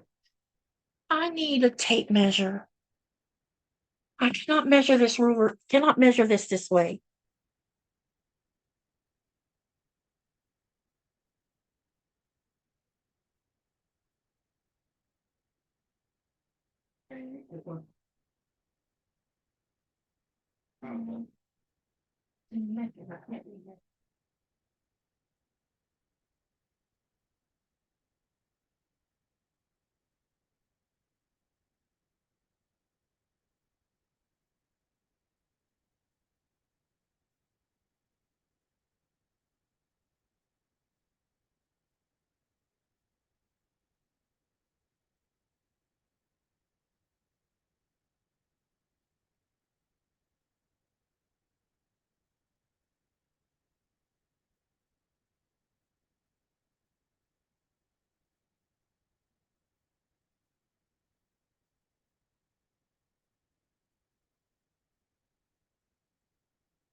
No, you just made me think of something.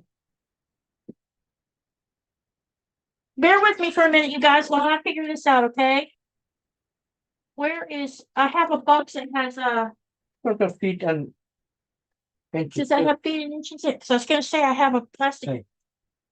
Oh, here, you're gonna help me for a minute.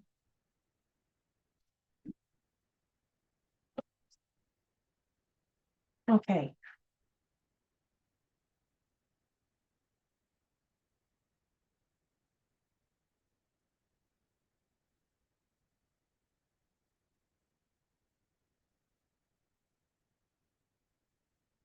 What does it say?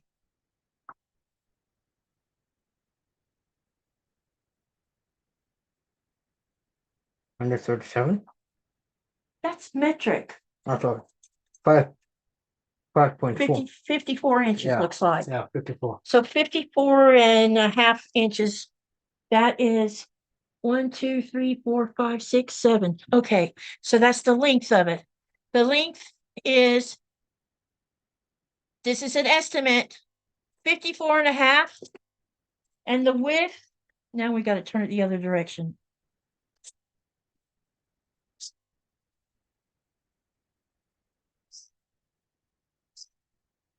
I think we need to fold it in half so I don't stretch that top like that. I don't want to stretch the top. That border. Because then it won't lay down like it's supposed to.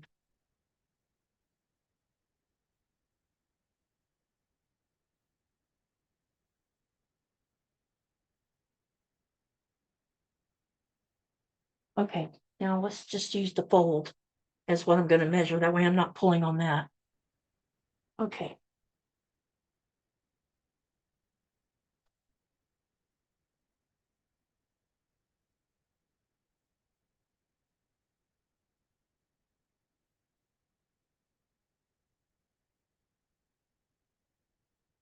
$47, $40.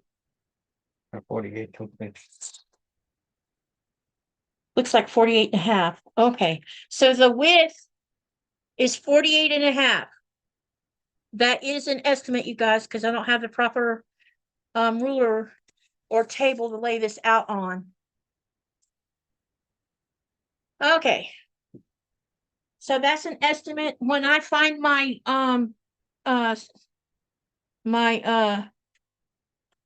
sewing tape measure, which is what you use to measure your body width and everything else, I will get a better measurement with it. So right now the estimate is the width is 48.5 by 54.5. Hi, Liz.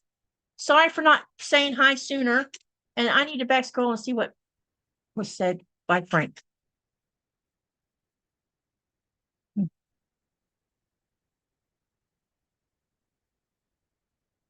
Okay, where at was Frank saying something? Oh, Wait, I already read that part. Okay, Kathleen says, Denise says it'll be interesting to see how I do the label. And Kathleen says, you're so right. Frank says, phone is dying. Hi, Gayla from Colorado. Robin says, be right back, need coffee. Kathleen says, I knew, sweetie, but I'm just saying I have faith in you. Frank says, better. Kathleen says, oh, I hope it's closed. Frank says, careful, Katie. Frank says, well, and Kathleen says, I love that you're loving it. Frank says, very deep, Frank. Joyce says, we're anxiously awaiting, no problem, take your time. Pastry says, did your grandbaby find a school? Yes, an update on that. We finally got through the problems we were having with getting the online part done. That's done, and the school has talked to Thomas, my son, who is my grandson's dad, and they are going to be contacting the school in California. And hopefully my grandson will be in school sometime next week. I am really hoping so. And then the next obstacle is for him to find a place to live and get a job. So that's still in the process also. But yes, we're definitely going to get him in a school. Kathleen says, Katie, that's a Moda Blockheads block. Did you know that there are a few blocks that match that one? I was thinking a bigger, Kathleen, the love block I'm talking about that I posted over on Greenland Quilter, I just posted it. It's from Fat Quarter Shop, and it's a wall hanging, and it's not using Moda Blockheads. Robin says, awesome, Katie. Kathleen says, hot dog, I love it. KM says, really nice. Andrea says, so pretty. Frank says, that's awesome, Katie. Absolutely beautiful. Thank you. It looks like it will fit my bed. It's a small lap size, I think. Denise says, wow, it's beautiful. I see some yellow and pink blocks. Yes, you do. Andrea asked me for the measures, and I just gave the estimate. I will get you correct ones within tomorrow. As soon as I find the tape measure I was trying to find. Pastry says, love the fabric choices. Glenda says, pretty. Frank says, it might be spoken for. Pastry says, spoken for? By who, Frank? Pastry says, well, wait, what a charm pack. What's the name of that pattern? I use this charm pack, which is called Flutter and Shine. Where did I lay it? Because I showed it to Becca. I think I showed it to Becca. I showed it to somebody. So this, I still have the other charm pack. This is what I use. Flutter and Shine. The pattern is not a pattern. It came out of my head. I created it as I went along. But I will sit down and write a written total instructions once this is over with, so you can do it. It's not that I have some written instructions already over on my community tab, and also in my Greenland Quilter Facebook tab or Facebook group. You'll find part of the written instructions. I just need to add the width of the stashing I used that goes on the outer, and then the width of both the dark blue and the turquoise that I used. I have to put add the measurements into that. Kathleen says, folded in forced measure, then multiply by 4. Okay. Glenda says, I need a carpenter's tape measure. Robin says, thanks, Katie and Nico. Kathleen says, that's nice. Glenda says, nice lap quilt. Yep, great size. Jeanette says, wow, Katie, at the beginning of this chat, I opened clue 6 of the small carnival ring toss. Only used Jack 4 or 5 times. For 6 A, B, C, and D are done. I need to cook dinner, but we'll see you again next Saturday. Good. Yay, Jeanette. Kathleen says, Katie, that block was used in the Moda Blockheads last year, I think. The Moda Blockheads that you saw me use was from Moda Blockheads 3, and it was block number 5, I think. But the one I'm talking about that has the hearts and stuff in it, that was just released by Fat Quarter Shop Friday, the one I posted in the Greenland Quilter group and on my community tab. Pastry, yeah, there's hearts and there's a spool in one part of it. Yeah, it's really cool. Pastry says, "Oh, I'm so happy. If he's in school, everything else will fall into place." I agree. It's just gonna be a matter of time. And they asked where he was living at, and we were honest and upfront and said, right now he's in a hotel. And from what I found out from my son, he says there's other families living in that same hotel. So it must be a thing around that area of people moving there and not having housing yet. So that's going to be the hardest part, I think. I'm not talking about the one you used. I'll get you the links. Okay. All right. So outside of what I said, we're good. Oh, so next weekend, and I'm going to repeat it again. I know I've already said it like 4 times probably. We are going to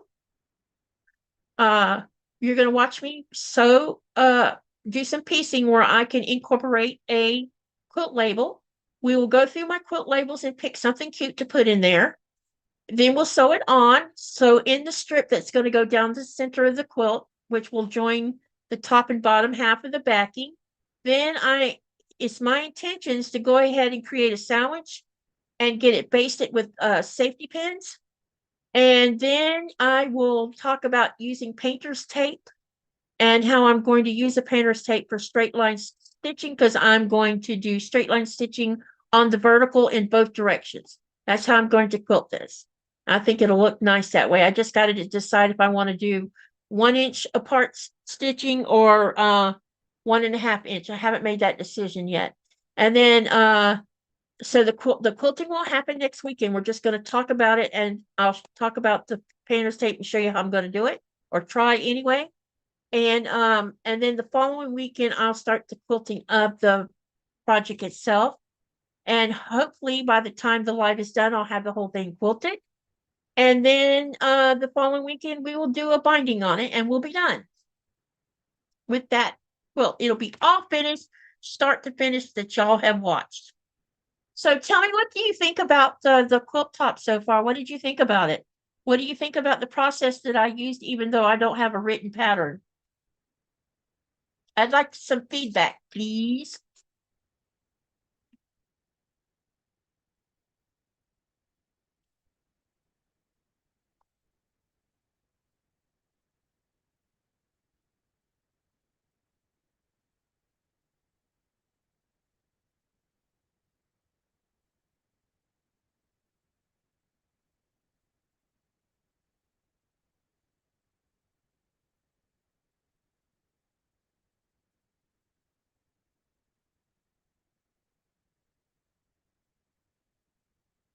The channel stopped moving.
Let me see here.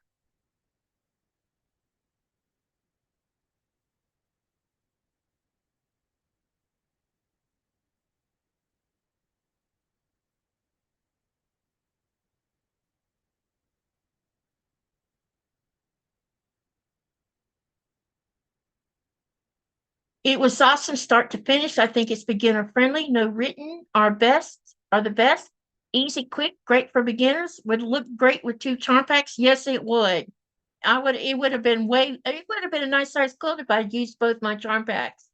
Frank says much freedom.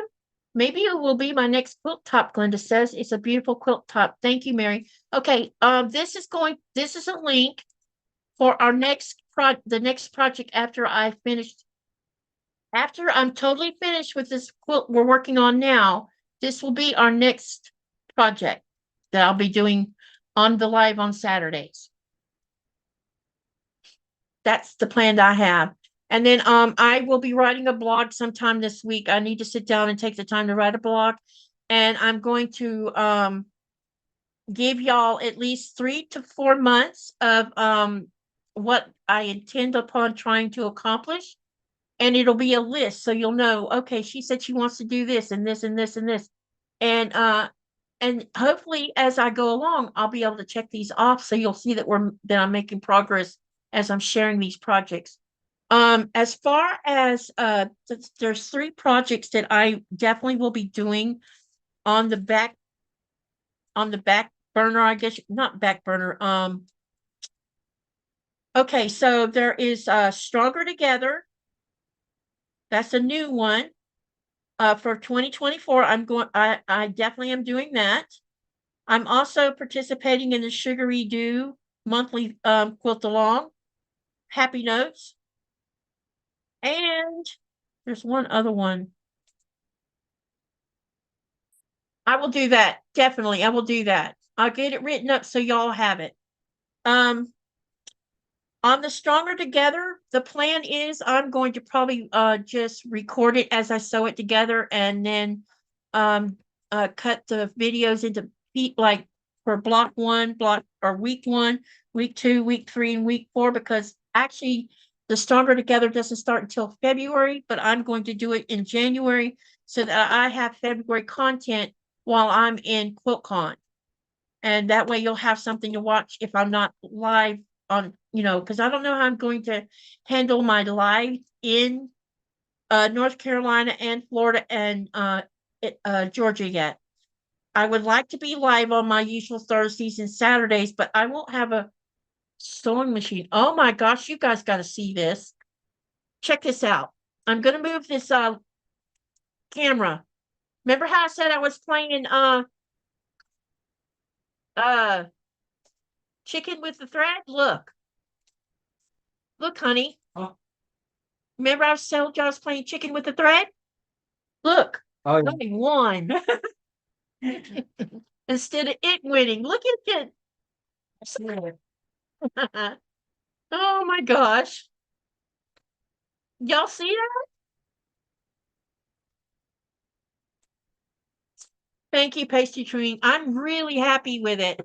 I was a little concerned that when I had to trim it down to 4.5, it might make it harder for everybody, but it seems to be okay. Everybody's understanding what I did, and it came out fine. So now that I know how to do something as simple as that, I want to keep for the first like 6 months because I just started doing this in June, and I'm just starting to feel better about how I'm handling the lives. I still think it's a little messy, but I'm getting better, I think. And I think over the next 6 months, I want to keep our projects as simple as I can so that you can participate and I can get more comfortable with doing the sewing video, answering questions in chat, and try to get things more cohesive so that I need to figure out a way to keep me from staying in view of the camera the whole time, and that's hard. So we'll figure out the pressing table. Maybe I'll put another camera over there so you can see what I'm doing. So yeah, there's that. Stay tuned. I will let you know when I've posted the blog so you can go read it. Do you guys have any questions you want to ask me before I call it a night?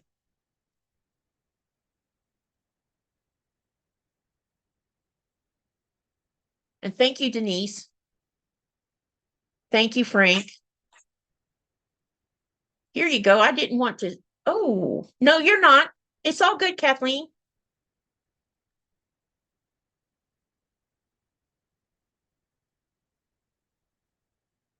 Glenda says, laugh out loud, Denise. But yep, let me write this down. I need to write it. If I write the pattern up and put it on my blog, will you go and read the blog where I've put it? Or do you want me to put it in a PDF file and put it on the Greenland Quilter page. Which would you rather have me do? Yeah, he leaves on the 11th, Kathleen. He was supposed to have left, I don't know, 3 or 4 days ago, but the weather kept him from doing it. Thanks, Katie. Appreciate you so much. Thank you, Frank. Great visit. Thank you, Denise. Instructions for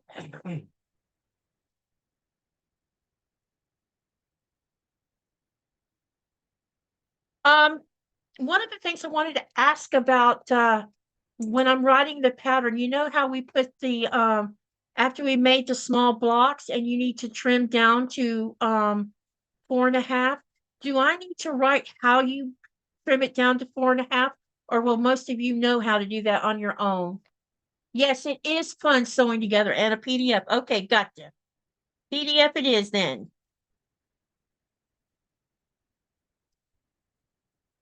Enjoyed, had a wonderful night, you and Nikolai. Thank you. I'm glad everybody's happy with what I did. So make sure you come back next Saturday now so we can start doing the sandwich on this, and hopefully it'll go together the way I want it to, and it'll be, a lot of fun watching me do that. Yeah, that's why I say enjoy the evening. The 11th comes quick enough. Yeah, you are so right. And then I'll be sewing up like a maniac when he's gone, probably. Good night, everyone. Glenda says. Frank says, rest well all.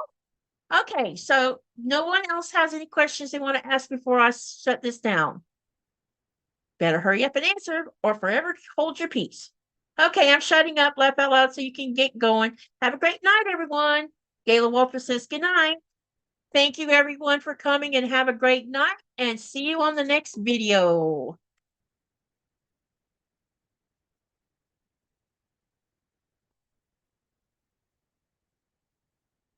Thank you for sticking around too, Misty.